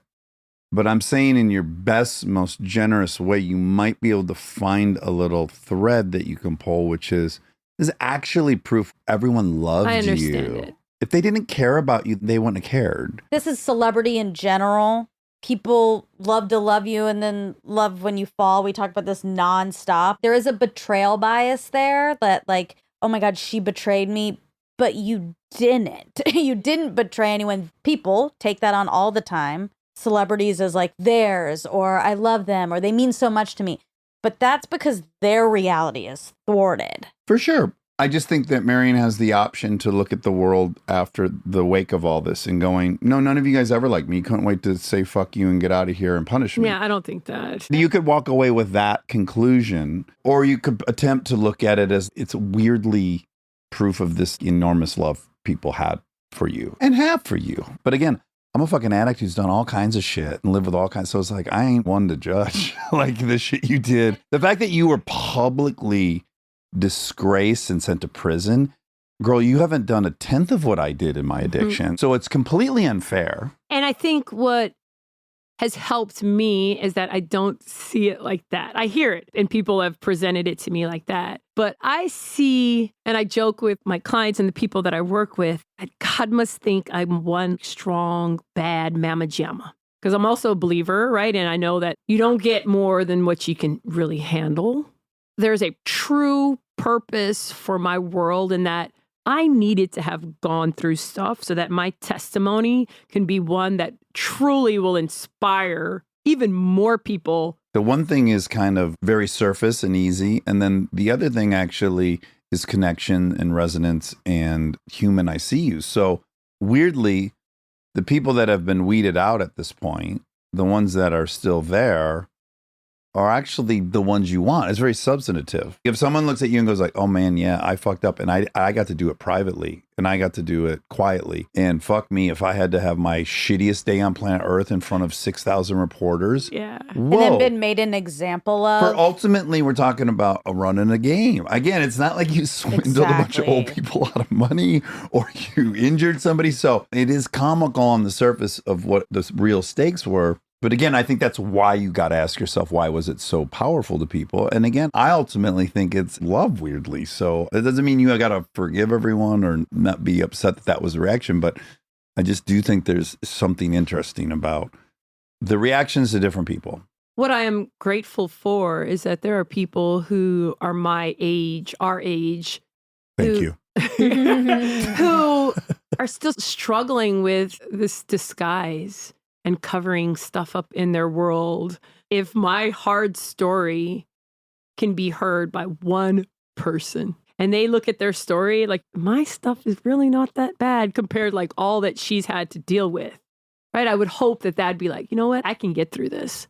This is what I hold on to these days. I like that. Failure is not forever. Hey, it doesn't have to be. Like you can find your passion. And that's where I'm at right now. And that's why I'm so excited that people want to hear my story. There's a passion about where I'm at in my world right now. What is your outlet right now? I know you were training for a while. You were like a coach. Yeah, so now I'm a personal, professional development coach. And what that looks like is I have a passion for fitness. So I have clients, but I've also now partnered with a company where we teach success to entrepreneurs. Like, what is the mindset? We could do a whole other podcast, just the mindset on how to be successful, how to set goals, how to get through hard times with your business. What's I love that it. company? Driven Performance. So I train fitness virtually, and those people also get my life coaching step by step, and I partner with an amazing New York Times bestseller. I'm at a place, I have a partner now of 3+ years. My kids are in a good place. You live in the best city in the country. I'm living my Yeah. best friggin' life. And it's after all of that. Yeah, the theoretical best moment of your life, which is standing on that podium. Let me ask you this, though, because I have felt robbed of this experience. So you were seeing... Standing on the podium? No. I felt robbed of that. I've had versions of it. But the moment you were witnessing at 9, when the sprinter crosses and it's by an inch, and that elation you think you saw, did you experience it when it happened to you? Yes. If you look at images of me crossing the finish line at the 100 meters at the Sydney Olympics, one step over the line in a stadium of 100,000+ people, not knowing where my mother was in that, and looking up and finding my mother. And so, although all of those medals and all of the records have been wiped, certain memories Oh, can never God. be taken No. away. Yeah. If you had to trade this medal you gave back versus finding your mom in that moment and she had put so much into it too. And when I gave the medals back, that's what I thought. To me, the medals were just the material stuff. I worked my ass off. I've just was blessed with the amount of talent, from discipline, motivated. So yes, I get it. I understand. You give the medals back. But I won that race. Yeah. And that's hard for people to hear, right? Uh-huh. People that have been hurt. And I know, right? And this is controversial. Every woman in that race knows that I would have won that race. And that's going to create its own whatever. I could care less. Yeah. Right, Right. yeah, yeah. Like, they know it. Most of them are our age. They grew up running against me. I was beating them by 5-10 meters at age 9, at age 12, at age 15. So I get it. There are your medals. That moment, They I can't got take it all. And what I find now is when I see people come up to me and they're like, yeah, Marion, that was tough, but thank you right now. Because this is the point in my life, especially if they're our age, that is hard for them. Yeah. They're covering up something. Like I shared last week on the anniversary of the legalization of gay marriage. In essence, I came out to the world, my family have known for a long time, but I shared on my Instagram feed that I identify, and the outpouring of supports from people, not just people in that community, but people that are like, I am living a lie. When I see that, that's almost like my moment of crossing the finish line. Yeah, and I would even argue that it's a little more substantive. Right. One thing is very impermanent and temporary. It's that moment, it's going on the stage, whatever, and then it's gone. But the other thing is integrity, which is kind of daily and hourly and potentially forever. Well, and one thing changes your life, the other thing changes other people's lives. And that's the most significant. Yeah. And we hadn't talked about this, but my kids seeing, we go back to the timeline, and now they're older. And now they can look if and when they do, and I'm sure they have and they will in their future, and they're going to do the timeline and just be like, you know what? She did it. And it was hard. And she made poor choices. But we came in this world and she was going to rewrite the narrative for us and for her, but for them. Like, to me, that's everything. Yeah, man, that moment. Obviously, when you were making the speech, you're crying. I've seen it a million times. Did you at least walk away 1,000 pounds lighter? Despite how sad it was? Oh, yes. Oh, the liberation of fucking finally owning up to all this shit. I had my mom there. She has her hand on my shoulder. And when I look back at that image, and I rarely do, but in my head, her touching me, holding me, embracing me is my reassurance that what she instilled in me and my brother is something that will carry me into this next season of my life. That she's already equipped me with all the armor and the tools to get through anything and then do it even better. Well, again, she's at least reminding you in that very moment you're worthy of love even on your worst day. Yeah. She's right there. Yeah. It's an incredible story. Yeah. I'm really grateful you came in Me and too, told me it too. to us. I It's appreciate gonna it. help so many people. And that's my hope. I've been there. I'm not like, gotcha, attention. At this point, my satisfaction comes from people saying, thanks, Marion. I needed to be reminded that my voice can be heard, even when maybe you don't think it can be. I can be seen, even though I'm not going to be on the cover of this. I'm important. Well, Marion, this has been a delight. Yeah, Yes, thank y'all. you. I'm so thrilled to hear from you and to hear that you've lived long beyond that moment and you've thrived and you're happy. It's very inspiring. I appreciate it. I'm going to show you a kindness and not insist you race me in the backyard like I did to Felix. Yeah. That's something I did in the past. and it Yeah, was probably you've learned regrettable. from that? Yeah. Okay, good. Because God knows I want to race in the backyard now. All right. Be well. Thank Good luck with you. everything. Thank Thanks for you. coming. Same to you all. Stay tuned for the fact check. It's where the party's at. Let's update the cherries. Okay. This is our first fact check in the attic that now has a door on the bathroom. And no No. more cords hanging out okay, of the no ceiling. more It's fine. I know. It's I fine. know. It's an You adjustment. keep wanting to talk about it, and it's like you It's a want process. you like want me to Process. trying I to don't want you force the carrying process. around any. No, but I think you have to let people process on their own time. Okay. Okay. All right. But just to add color to the situation. So Rob, who always goes outside to pee, either goes in the guest house or in the porta potty. He just went pee-pee. I think number one. Yeah, just number one. Yeah, while we were in here recording. That's Yeah. interesting. It was fine. It was Yeah, how'd it feel? disruptive. I don't love it. In a bizarre way, to me, Yeah. it feels much less private.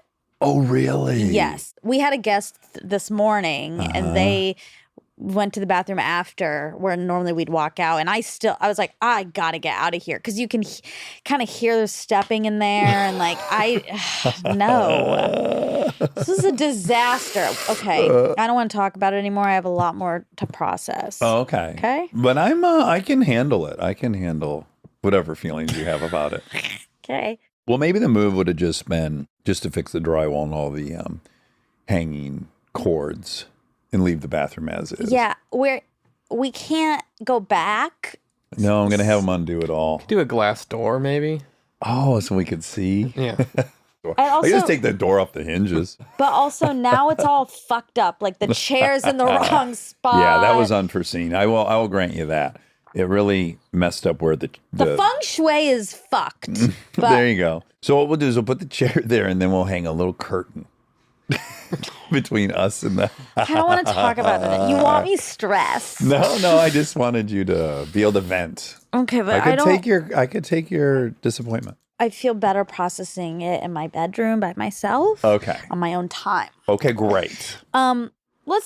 Let's get past this. I want to talk about the Olympics. Great, because I have so much to say about the Olympics that I was writing it down this weekend. Oh, wait, real quick. Sorry, real quick, because it's Thursday. Today is Thursday. This is also for Marion Jones. Ding, ding, ding. Oh, I my mean, Jones. my God, my Oh, God. my God. Today is the all-around final for gymnastics. Oh. And as of now, probably, I'm watching it live, and I'm about to do a podcast right after this. Ari Saperstein's podcast. Will you be watching it at like 8 in the morning? I think it's 9 or 9:30. Okay. And then we're immediately recording when it's done. Wow. All my thoughts. And I've been brushing up on all my thoughts this weekend. Okay, great. So let's start with probably what we will be discussing right now is everything we saw happen on the opening weekend. Yes. Right? So maybe a lot of stuff has happened in the next 3 days that people will be like, Sure. how the fuck are you not talking about that? But this is where we're at thus far. I want to start with an umbrella statement. I almost forgot how much I like the Olympics. Same. I have complaints. It occurred to me, in fact, this was one of the foundational elements of our friendship. And as I included you into Nate and I's world, and you were participating, which is I live for the penises in the Olympics. I know. Love them. You love them. Well, you said, I know. You said that like you were disappointed, but there was a period where you really liked the penises too. I did. I do. You've outgrown it? I'm You've matured? I might have. Okay. I don't know. I don't know yet because I haven't seen much so far. That's my complaint. Okay. I watched probably 55 hours of Olympics since Friday. And I mean, anything I'm doing, I'm watching Olympics. I'm working out, I'm watching Olympics. I'm putting my tools away in my garage, I'm watching Olympics. I'm watching. And there's not been any events yet that really showcase the male penis. Yeah. And if people don't know, what you mean is like the latex, the tight, a lot of the runners, like you really see movement. I mean, I captured the total unicorn of all this, which was there was last Olympics, if you recall, there was a long jumper whose pants split open in the air. Oof. And then when they landed, their butthole picked up a ton of sand from the pit. Okay. And then as they exited the pit, there was sand falling out of their butthole. And you saw the whole thing. It was just on television.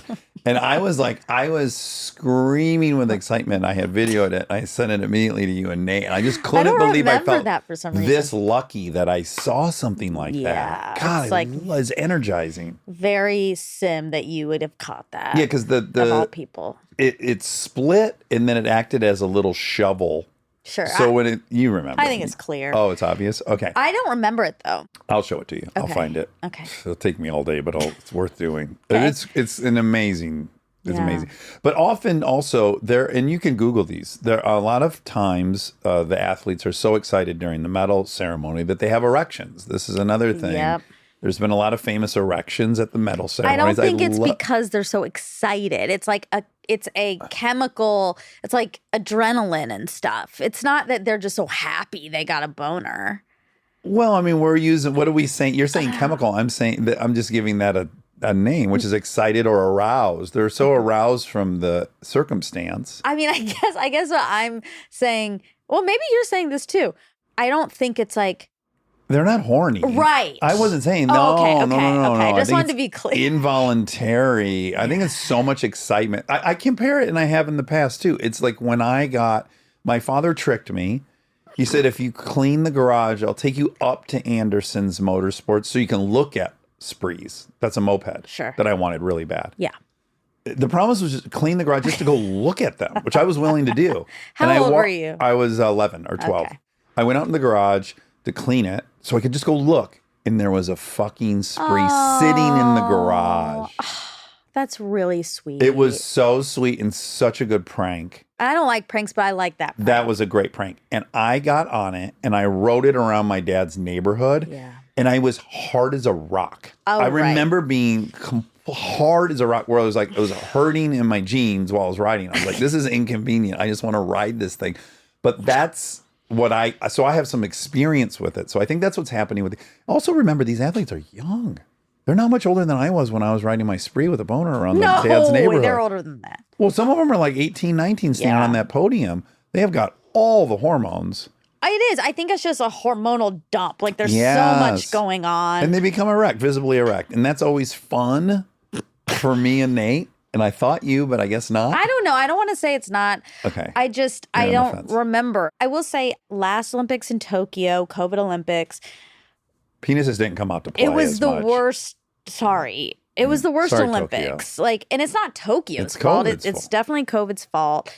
And I wasn't as into it, which is why this year is exciting because I feel everyone's into it again. It's a makeup. Yep. Yeah, people Yeah. are happy. They're talking about it. They're excited. And there's hope in the universe. Yep. It is really cool. It hit me. I was watching the opening ceremony and the announcers they're laying it on pretty thick, but it was working for me. They're like, this is the neatest thing we really do. This is the only time we all come together, most everyone, come together to do this together. It's really cool. It is. Back to the penises. So there's those ones I listed, the medal ceremonies and stuff, but then it's generally in the track and field. Sometimes you'll get an incredible situation where the penis is flopping from one side of the singlet to the other Yeah. in a really, you can't. Dramatic fashion. Dramatic, and you can't help but notice. Yeah. And so what I'll do is I'll video that and I'll send that over to the chain. And it's just so exciting. Yeah. Okay. So anyways, that's my only complaint so far. Is Okay. there's not been I haven't seen a single penis. I don't know what's going on. You haven't been watching the sports that often showcase them. I don't think they've been up yet. Right. So yeah, that's table tennis, you don't get any penis play. Oh, but here's one funny thing. This is one thing I wrote down. Mm-hmm. I'm watching gymnastics with the girls, Mm-hmm. and we're watching the men on the pommel horse. Yeah. They're just going back and forth. And like Delta says something vaguely. I know what she's getting at. She's like, "Oh my God, it's so close. Like they're so close." I said, "Yeah, to hitting their penises, right?" Mm-hmm. And she's like, "Yes." And we were saying, "What if the event was about scaring your penis?" And then every time they were crossing, we were going, "Ah!" Oh my God. And we called it the penis trauma event because Wow. all you're doing is you're just seeing how close you can get. Do you ever wonder about how deep your obsession is with them? With the penis, or Yeah, the penis, not your kids. oh, no. Yeah, I was like, well, let's be clear here. What are we talking about? The male penis. I think you think it's- Over index? now it's my turn to say over index. Yeah. In You under index and saying over index. I do, that's Yeah, right. In excitement over it. I don't know, Rob, do you love the male penis? Not as much as you. Okay. I've never heard Rob ever like But we have speak different- about it in the way that you do. I know, but we also have way different personalities. And even if he felt that way, he wouldn't probably be prone to share it. I mean, I don't know. I've been around a lot of men with a lot of different personalities. Mm-hmm. Yeah. I do think you over-index. Probably. I love You love seeing it. the penis Yeah. in film and Do television. you ever wonder like why? I think it's so funny. Yeah. It's so You think silly. it looks funny? It does. It's ridiculous that the fact that this is where it's at, it's right sticking out of the front of your legs that are moving so much. It's a kind of a crazy locale. It is a for it. weird location. And it's a ridiculous appendage. I know, but It's like, where, what size is this thing? You know, it changes shape and size. sure. It bounces sometimes. It's stiff as a board sometimes. But where would you rather have it? Oh, On the the body. penis? Yeah. Like where's a Armpit, better maybe. Okay, out of 10, so we'll say I'm a 10. Where do you think you're at on this? Like, when you're watching Righteous Gemstones, they got the incredible scene with the penis is behind his face the whole time. How much are you enjoying that? I mean, like a 6. A 6. Okay. I think it's fun. I think in that scene, it's funny. Yeah. Yeah. And But- what about a penis bouncing around while someone's trying to sprint? It's just like getting in the way. Yeah, it's a 6 too. Okay, it's a 6. Yeah. No, but you're asking, I think, an even deeper question. Like, I'm just curious. What is it about? Or Yeah, like, do I- you think it's like closeted homosexuality? No, Oh, okay. Well, I don't God. know where you're going with this. No, I mean, look, it's the question we ask every single fucking person who comes in here. Like, why are you the way you are? Yeah. If a guest sat here and Yeah. like spoke about the penis as much as you do, you might be like, huh, okay, so I wonder, like, you've had some negative penis interaction. So I wonder if, Well, yeah, if you think it's trauma based, well, I mean, it might be. but I've had guests on that were equally interested in the penis. Rob McElhenney. Sure, I'm not. I And don't so want when they did it, I was like, yeah, of course. So because of my own position on it, I wasn't even curious why they. Because you asked normally. No, he did not. It's not the same. Izzo's even a step further, if you recall. What? He said like he'd want to see if he could. Rob probably remembers it. Why do you keep, okay, you keep doing, I know we're talking about the male penis, so I Yeah. understand, but it feels a little isolating that it's very Rob focused. Well, because he's the other boy I in know. the room. And so what you're asking me is like, why this unique obsession with a penis if I'm a straight? I Guy. mean, you're adding straight guy. That has nothing to do with okay. my question. Okay. My question is about you, Dax. Yeah. And what, just like I'm Well, obsessed with shopping. I know, but let's take this most recent one that made you point that out. Okay. So I think it's more memorable for a guy to hear that a guy said he would like to play with the penis to see if he could get it hard, which is something Rob said. I was like, oh, wow, that's beyond. Rob McElhaney, not Rob Yeah, Hollis. yeah, yeah. I remember that now. Right. And so I don't think as a woman you might even log that in your I memory. actually think that's wrong. I think women very much are aware when men are talking about sex and penises because Yeah. it often you're then hyper aware of how sexual that person is. Sure. Yeah, I think those are two different conversations. Yes, for their safety, they should pay attention. I'm not even saying should. I'm just saying Do naturally. you remember Rob saying that though? My hunch was that you didn't, I don't remember that. but I think for Rob and I, because of the implicit implications, it's like, oh wow, so okay, so that's really memorable. I Sure. don't think that's as memorable. This is like sort of hard to explain, but it's kind of like when partners at a law firm go golfing and like the woman is there and it's like, yeah, the men all do this thing and they have this camaraderie because they're all men. Mm-hmm. It makes it weird. Well, that's a much bigger and very exciting conversation. Well, we can get there or we could stick to the Olympics. We'll I get don't into know. the weeds. I don't know. But this sometimes happens when we're talking about gendered stuff. Yeah. Well, because you're asking me, you're pointing out that it's unique, or we won't use the word weird, but weird. Not weird. Okay, I'm but just curious. Unique over indexing. And I have an opportunity to check in. Am I over indexing, or is this every boy is obsessed with penises? Like I have a control group in the room. So it's like before I try to theorize on whether I am way over indexing, I want to find out maybe I'm not. So that's a real natural check-in for me. Like, I don't know, Rob, do you have the exact same level? Well, but maybe all boys have a penis. I know what I've been exposed to as a woman, Mm-hmm.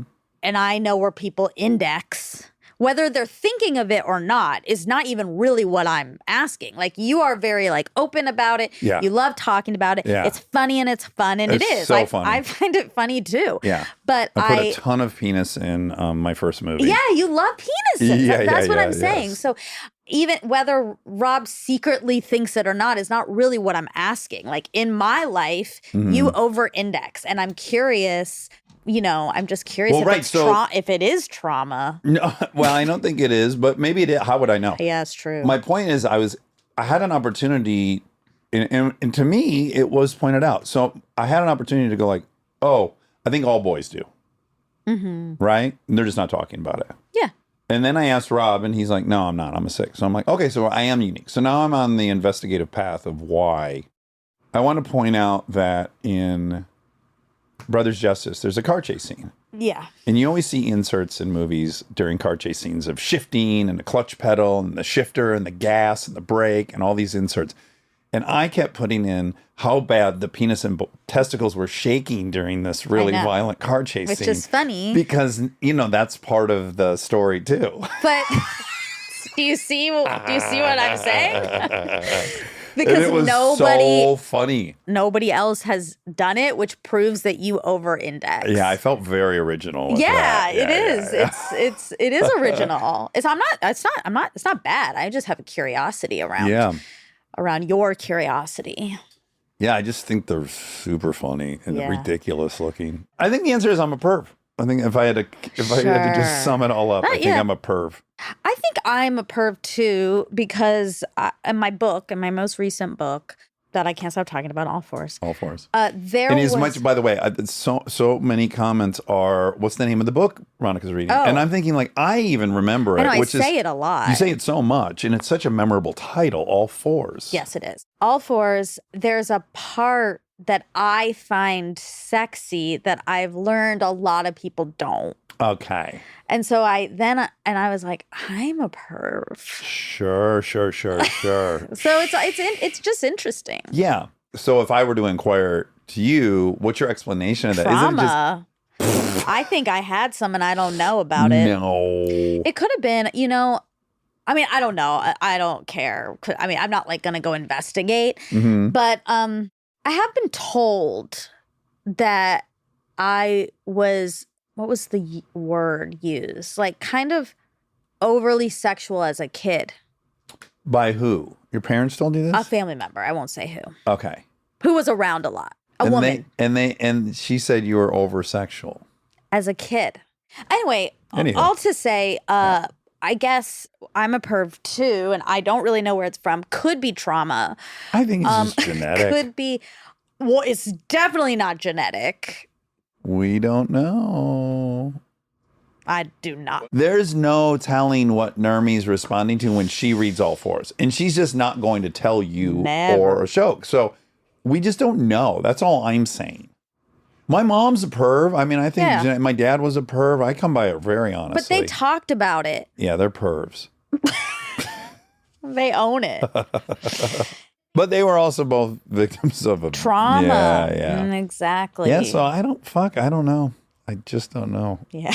Well, Anyhow, well, yeah, because when I was at dinner with two friends, a man and a woman, and this woman had read the book, and I was basically saying what part you like. Yeah. Yeah. And She was like, it wasn't gross. well received. Yeah. They didn't think It's it was a unique hot. kind of shame that immediately burbles up, right? Because you can have total conviction in it, and then when you do say something and that people are like grossed out, it's powerful. It's weird. It's a powerful. Well, it just teaches you like, oh, this isn't universal. No, and it's really a no. Like you're a very naughty person if you like these certain things.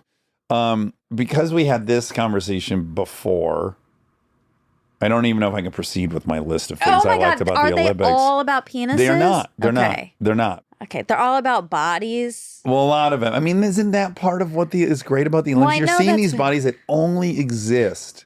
It is true. It's such that's part of the appeal. It's like the human form can be like that. It is shocking. I agree. It's both like what the human can accomplish, which is one thing, but then also how they look. It's like a fine line about That's why I was- objectification. Right. And that's why I was focusing on the penises, because I think it's a lot better if I'm objectifying men. Yes, I would. And I'm not even going to specify about whose buns they are.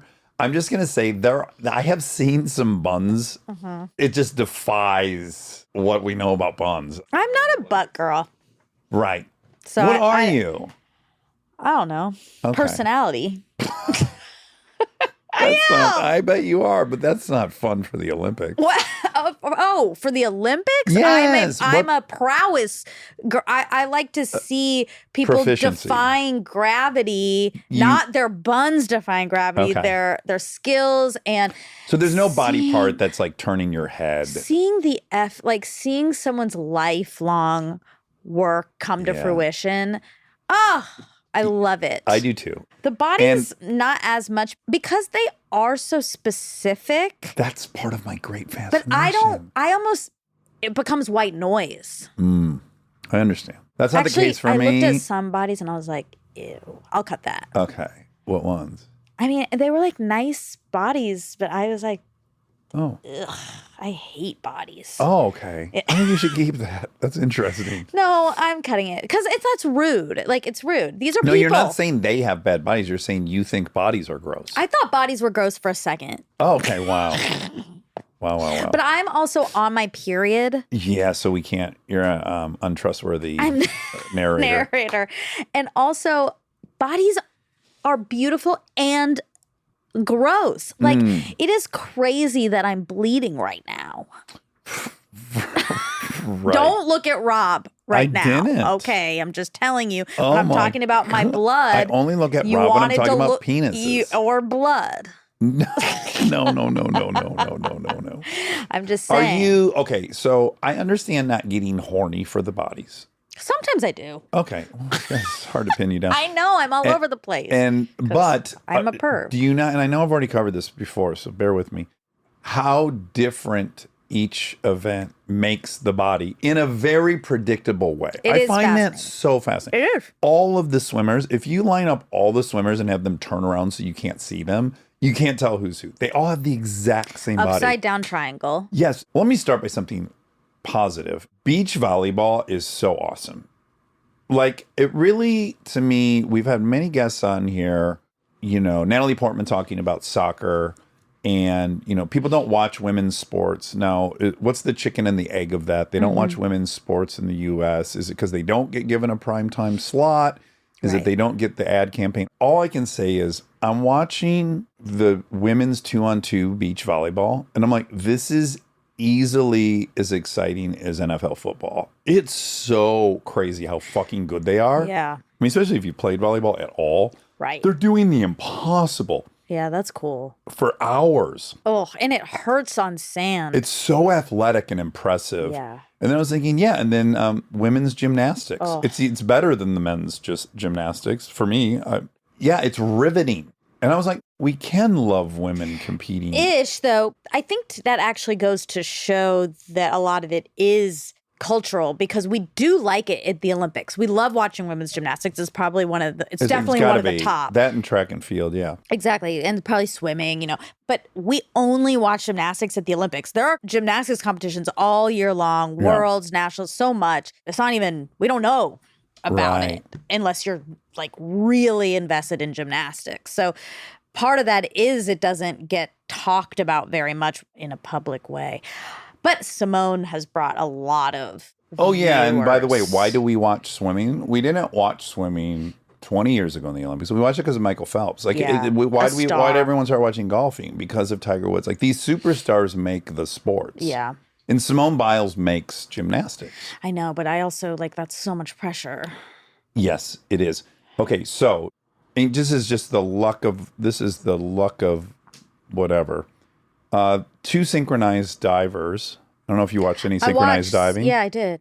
Do you know that the team of them's called Cook and Bacon? Yeah, I loved that. Fucking Cook and Bacon. Yeah, the U.S. What could be team. better? Now, it sucks on the screen. They have to put it alphabetical, so it says Bacon and Cook. Yeah. But Cook and Bacon, I know. like they should open up a car dealership or a barbecue restaurant or something. And their family, you see them in the audience, they got their Cook and Bacon shirts I know, it's on. so cute. Did you see that they're putting heart rate monitors on the parents in the audience? Yes. This was incredible.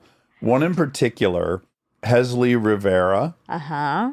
the 16-year-old. Yeah, the youngest on the gymnastics team. They have a heart rate monitor on her father. And during the whole routine, his heart rate is above 160.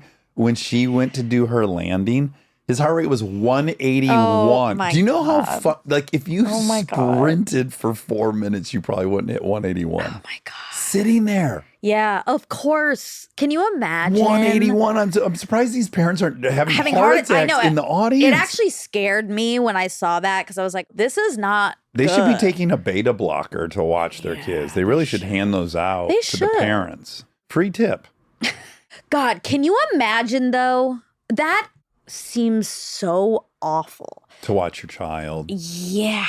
Especially 16, man. It's so hard. to be But 16, at least, this is how I would rationalize it. 16, she wants to do this again. She could do it again. Yeah. But if See you when it's you're like 20. your last Olympics and you're the parent, Yeah. oh, Stressful. so stressful. It was great, though, to see Simone with her hair done, obviously, by her mother and her mother in the audience. And that was heartwarming. Thank God she got to do her hair. You don't like this one, I don't think. These are fun things that pop up. A black female judo athlete competing, and her name was White Boy. Yeah. I just think that's so great. And this is the kind of thing that just pops up when you're watching the Olympics.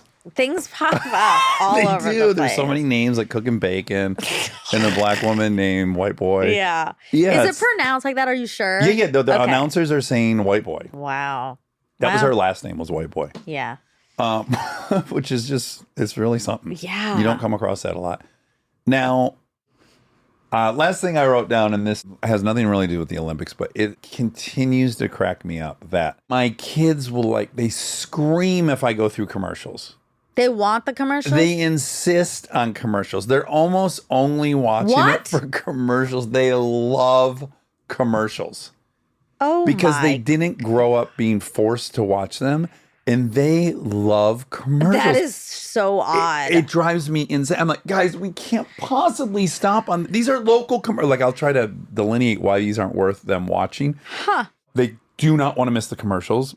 And I was thinking just how subjective everything is. If you grew up and you had to watch commercials, you don't want to watch them. If you grew up in a time where you don't watch commercials, they just stream everything. They are so interested in it.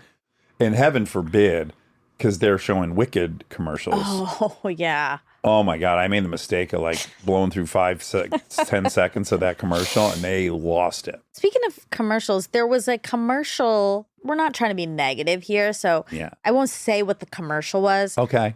It's going to be hard to talk about without saying. Yeah. But it was a commercial that looked very high quality. So I had to guess immediately as to what the brand was. Okay. Which I was correct about. Okay. And it was an Olympic commercial, and it had all these athletes. Mm-hmm. But the message was so odd to me. I know what you're saying. And did it remind you of that Cadillac commercial?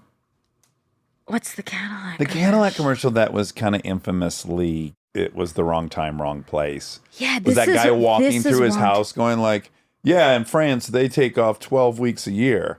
And he's basically bragging about how we work harder in the U.S. and he has a Cadillac and he's got a mansion. Yeah, you might not make it to every soccer game. It was a real embracing of workaholic culture. Okay, see, I don't even know. And they had to pull it. It was it was like the Pepsi and the riots, that. I don't know this either. Oh my God, during BLM, they had it was protesters and there were cops and they shared a Pepsi and people were like, oh my God. You don't remember that? God, no. They parodied it on SNL. Oh, that's funny. Yeah, so there's, these people take a lot of swings. This one So I like it, though, because it's the truth. It's wrong time, wrong place. It's the truth, though. It is not. It is not. It is the truth. No, it's not. To say that you have to be a bad person to win is not the truth. They weren't saying they were bad. The question is, am I a bad person because I am this way? Because I have no empathy. The words were no empathy, selfish. That's not true. It's true. No, it's not. I've won things. Well, no, but they were showing individual things. So listen, really quick. For a sprinter, you can't to be empathetic to your opponent would be to hope that they win for them. No. Yes. No, it's not. You can have empathy. You can know. In fact, you do know. You're one of the only people who knows what it's like to be in that person's position. You do have empathy. It doesn't mean you're going to let them win. But there is a reality to zero-sum contests that I think it's just pageantry to deny, which is they want everyone else to lose. That is the facts. They're not entering that lineup without the wish that everyone next to them loses. So the question is, does that make me a bad person? Yeah, that doesn't make you a bad person. These other things do. Having no empathy, being extremely selfish. I thought it was a political ad. Oh, okay. Until the end. Yeah. Well, when I saw the brand, and I was like, this is for them, especially who they're playing is on both sides. Fucking master. They're I think they're the master of the ad. Them and Apple, yeah. They're so good. They do it perfectly every time. I could not believe this is what they were putting out right now. I kind of dug it. I'm sorry. I was like, oh yeah, they're attempting to tell the truth, which is this endeavor, winning, it's not for everyone. You have to be entirely selfish and you have to try to beat everyone. That's what it is. Trying to beat fraudulent everyone. To pretend that's not what you're doing. Or dishonest. No. Not now. No. Maybe in 2028 they could do that ad. I am shocked that that this got through. Yeah. In this moment. Mm-hmm. Well, this we have the person who epitomizes all that stuff is trying to win, and for us to say, Well, but you made it about that. How can anyone? This is what's on. See, that didn't cross my mind at all. Most people right now, a lot of people, I don't know the percentage. Right. Many people in America are thinking about an election. It's just happening around us all the time. So that's at the forefront of the American zeitgeist right now. And so this is hard to not, for me, it was hard to not separate. Yeah, but maybe for it was you. just for me. Maybe no one else put Yeah, two and when two I was together. watching the Olympics, I wasn't thinking at all about the election. I just think it's such a bad message to tell people that these qualities equal being a winner. I just don't like it at all. And I love being a winner. I love winning. Yeah. And and it is cutthroat, and you do have to do And a lot of you have things. to want everyone else to lose. Yeah, I think that's the core of what's being asked, which is, if I want everyone else to lose, does that make me a bad person? No, that doesn't. But that's Okay. not what that wasn't the question. That's what I took from it. And you took it was vaguely political. I don't think this company meant it to be political. Yeah. I think it was a mistake in timing Well, that what- it ended up being, to me, it ended up reading political. I'll tell you this, minimally, it got both of ours attention. And we're talking about it. Yeah, they're You're great a at marketing that. major. PR. Different. Okay, sorry. I did ask Callie, who is in marketing. What'd she say? She said she needed to think about it. Okay, cool. Yeah. Good So for she her. wasn't like, No knee jerk from her. no, she wasn't Gonna like, think yeah, it you're through. right. Yeah. But, and she wasn't like, I also Yeah, like it because I like- love the narrator. yeah. Was it, who was Willem. it? That's what I thought. I was like, Yeah. is it Willem Dafoe? Yeah. Who And I he do put love. such a cool spin on it, I thought. He's acting like a little devil. I do love him. Yeah. Friend of the pod, go check out Willem's episode Yeah. of Armchair Expert. So how about this, though? They've taken big swings like this in the past. I mean, at the height of Tiger's many public personal disasters, Yeah. he won the Masters, and the ad was winning solves everything. Oof. God. They are. I mean, look, they're about winning. cheeky. No, they're not, though, because they also have had perfectly executed female empowerment campaign. Like so many. Kaepernick support. Yeah, exactly. Yeah. Like I think I don't like know. that about them. And they're on the edge. That's what I like too. I don't think they meant this to sound like they're talking about our election. I'm surprised nobody said, I wonder if this message is a little bit weird right now. Yeah. Well, I did that on my own, interestingly, but I thought it worked to my advantage, which is, remember, Race to 270 came out right during the election. Yeah. And 270 was just arbitrarily the weight. Well, it wasn't even arbitrary. It was just 30 pounds. exactly in the middle of their two weights. Yeah. And so Race to 270, and Yeah. then all of a sudden I was like, oh, this looks like it's a podcast about an election. Yeah. Anyway, well, all this is a big ding ding ding because this is from Marion Jones. It's so perfect.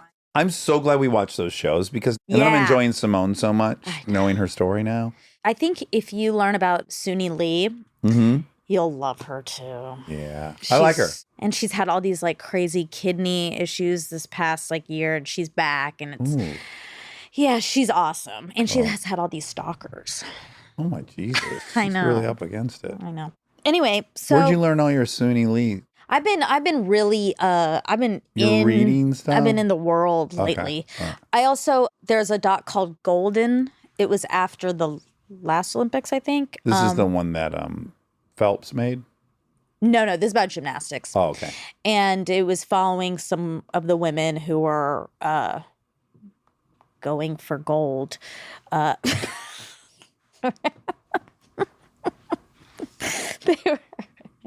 They were trying to get, picked for the That's team what it's about? last time. Anyway, Suni is in that doc, so you do get to learn a lot about her, which is cool because then she won. They're all inspirational. Okay, Marion. Okay, yeah, Marion. I loved her. I loved her. I cannot believe she went to jail for that. No, that's bonkers to me. Obviously, you should be able to kick someone out of a sport. Yeah. Or take mean, their I have- medals away. Yeah, I mean, I have an opinion no one likes about that. So it's I see both sides of it big time. If I have a daughter Yeah. and she's competing, I want it to be fair for her. Yeah. Okay, that's one opinion I have. We're full of contradictions. Yeah. Another one is like, you're an actor, you get filler to stay fresh to extend your career. You do like anything possible. Every single domain does everything possible that's available to them. And it also doesn't make you superhuman. It's not like V on The Boys, right? It's just like... But it does change. Like It puts you enhances in your the- performance. It puts you in the optimal range for all these things. And, you know, some people are in the optimal range genetically. They hit the lottery. Some don't, you know. And it's just, I don't know. It's a little, you know, you can get your eyes fixed for something. You can do a lot of stuff. And then we just draw lines. And I understand that they're there, but... Yeah, I mean, the lines make sense to me, but I just have a lot of compassion. I see how it happened, right? Like, I see how when you're a young performer, athlete, all you're focused on is that. That is your only job. It is hyper focused, and you are paying everyone else to pay attention to every other thing. Yeah. And you're trusting that what you are getting is okay, right? Yeah. And a lot of people would, probably rightly so, say, well, that's stupid. Like, you're not paying attention to your life. You're not in charge of your life. Because I do that often with money. Oh, yeah, of course. Yeah, you know, yeah. Because I find turn it that over. very You get an expert. overwhelming. Yeah. I hire an Also- expert who can handle it for me What's the point of hiring the expert if not to turn that over to them? and not have to think about it anymore. Sorry, I'm going to take one more run at this. I just want one more example. Okay. So many musicians who audition for symphony orchestras take propanol so that they don't get too nervous to perform. Now, you could see where some musician might go like, but I don't want to take a beta blocker. And so because I don't want to and you get to, that's cheating. But I don't think that's cheating. Yeah, I think there's a difference in that nerves can lower your ability, but enhancing your ability is the problem. Well, but if you take away the nerves of an audition, that is an advantage. Well, yeah, but everyone can do that. I know. And everyone can take Well, they can. Ipamorelin. Well, they could, I'm saying, just like you could take. That's the point, is that they haven't made it illegal for artists, musicians, performers to take a beta blocker to do better at their job, But to it's get through an audition. do better at their job, but it's to perform at their personal peak, right? And with these performance-enhancing drugs, Yeah. they provide extra. It's not just you perform at your peak, it's your peak with more, Yeah. which is the difference. It's yeah, more I wish than I just knew more you. about it. Because I don't think Jordan couldn't have been better if he was on PEDs. And no one on his team could have taken PEDs to be as good as Jordan. Yeah, I think certain sports is Yeah. different. Yeah. These Well, bodybuilding's sports- very clear. You Yeah. have to do it. How about that in Track. bodybuilding, though, where everyone just agrees, like, yeah, if I'm going to pursue this, obviously I have to do a ton of different exogenous hormones. We all agree to that, and now we go compete. That's fine, obviously, right? I guess it's the issue is like people that, yeah, they don't want to do it, nor should they have to do it to be competitive. I don't know. Well, it's like the whole point is to see who's the best. Like, that's the point. And it starts to get very complicated when people are enhancing their abilities. And It's funny because if everyone just did it all, then you'd be back to zero, basically. You'd be back to where everyone started from. Yeah. So in one of the gymnastics podcasts I was listening to, I forgot that in 2000, the all-around gymnast who won also got her medal revoked because she was on cold medicine, Yeah. Sudafed. Yeah. That at least is a stimulant But I mean, as opposed to weed. well, yeah, again, Yeah, like, it's crazy. it's so dumb. But she got her gold medal taken away for cold medicine. And like most of the other even gymnasts were like, No. no. Yeah. Like, that did not make her win. Right. Yeah, like what Simone Biles can do. You can't take cold medicine and do it. Right. You if also anything, can't. it makes You could give. foggy. You could give all of her competitors every known PED, and they wouldn't do what she No, does. they can't. No. Anyway, okay. Damn. Now, the doc on Victor Conte. Oh And yeah. Balco. Yes, the 30 for 30, right? No, it's a Untold. It's Oh right. Untold Hall of Shame is what it's called. Yeah. Untold was a great series. So good. I looked up list of stripped Olympic medals. There's a lot. Oh really? Yeah. Let's see. From November 1905 to December 2022, a total of 159 medals have been stripped. So now maybe more, maybe.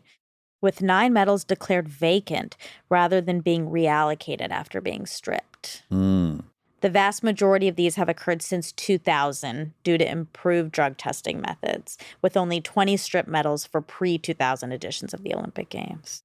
I got to get off this subject, but the other tricky thing, and I brought it up in the interview, is you could dope all year long and just stop a few months before and pass.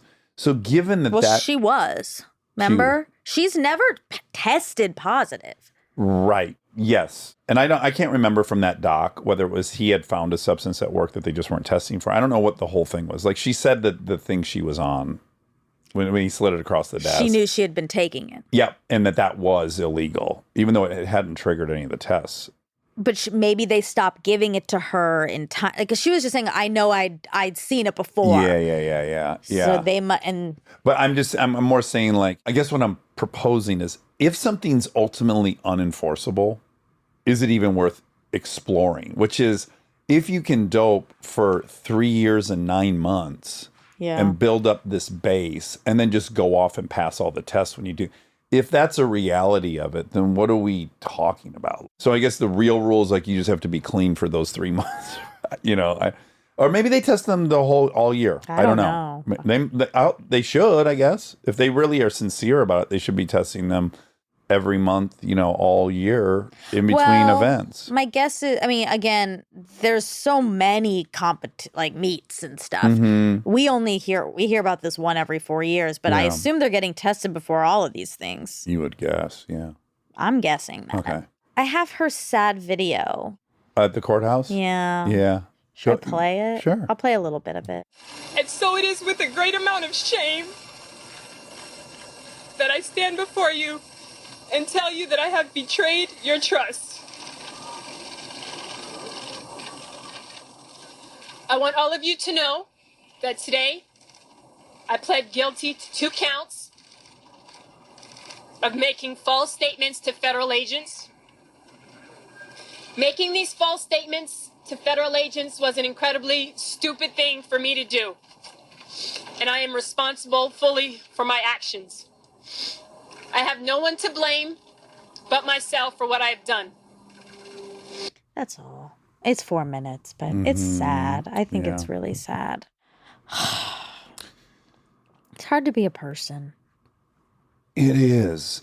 I guess if I were her, I would have been throwing people way under the bus. I would have been like, guys, as it turns out, I was. Yeah. And I acknowledge that, but I did not know. Yeah. I can't imagine saying I'm fully responsible, just me. I I know. had watched that, and then when we heard her story in person, I was like, oh, I thought she was going to tell us that she knowingly did it. Yeah. But then she told us she didn't know. What I took was not necessarily like I fully didn't know, but I actively chose to not pay any attention, which I guess maybe someone just advised you, like, look, there's no way. You just got to, that in front of the courthouse sounds like she's saying she knowingly was doping the whole time. yeah. And that's not what we heard Right, exactly. here. Well, it So also- yeah. I don't know, like I think she was just let's doing just the get right this behind. thing. Like, Yeah, I should take accountability for my actions. Because she could have said, like, look, as it turns out, I didn't know. Yeah. Now, what I did do is once I found out, I kept it quiet for 2 years. Yeah. That's on me. I was really scared because that's what she said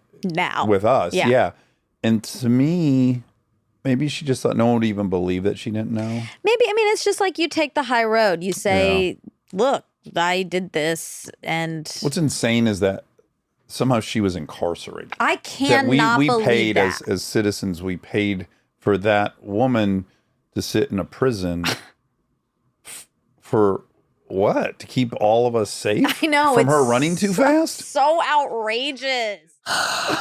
It's so It's nuts. It's nuts. It is nuts.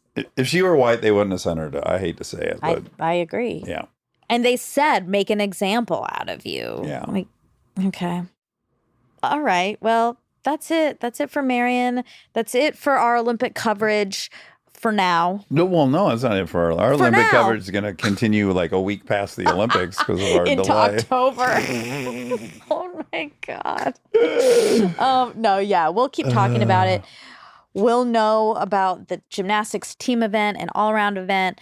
We'll probably know about Noah and Shikari. I'll learn some more new names because I'm watching everything. Yep. So as I hear more interesting names, I'll report them. Great. And fun pairings, cooking bacon. I know. It's It's sim. They need to start a business. I like these. There's 2 female volleyball players. They're so dominant, and they've bucked the system. They stay in Louisiana.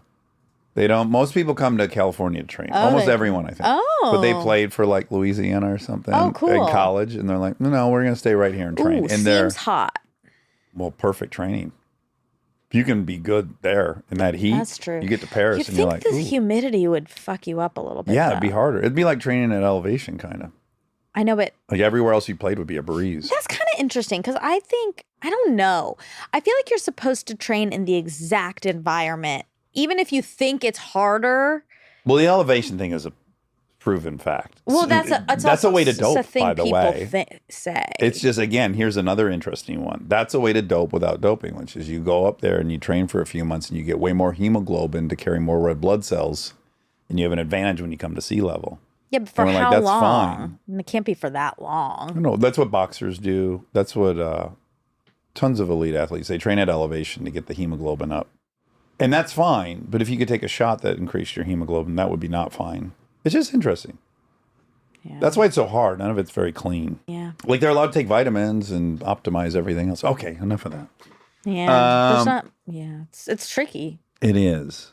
It's interesting. I always fall in this. I hated that Reggie Bush had to give his Heisman back because he bought his mom a house from the booster money.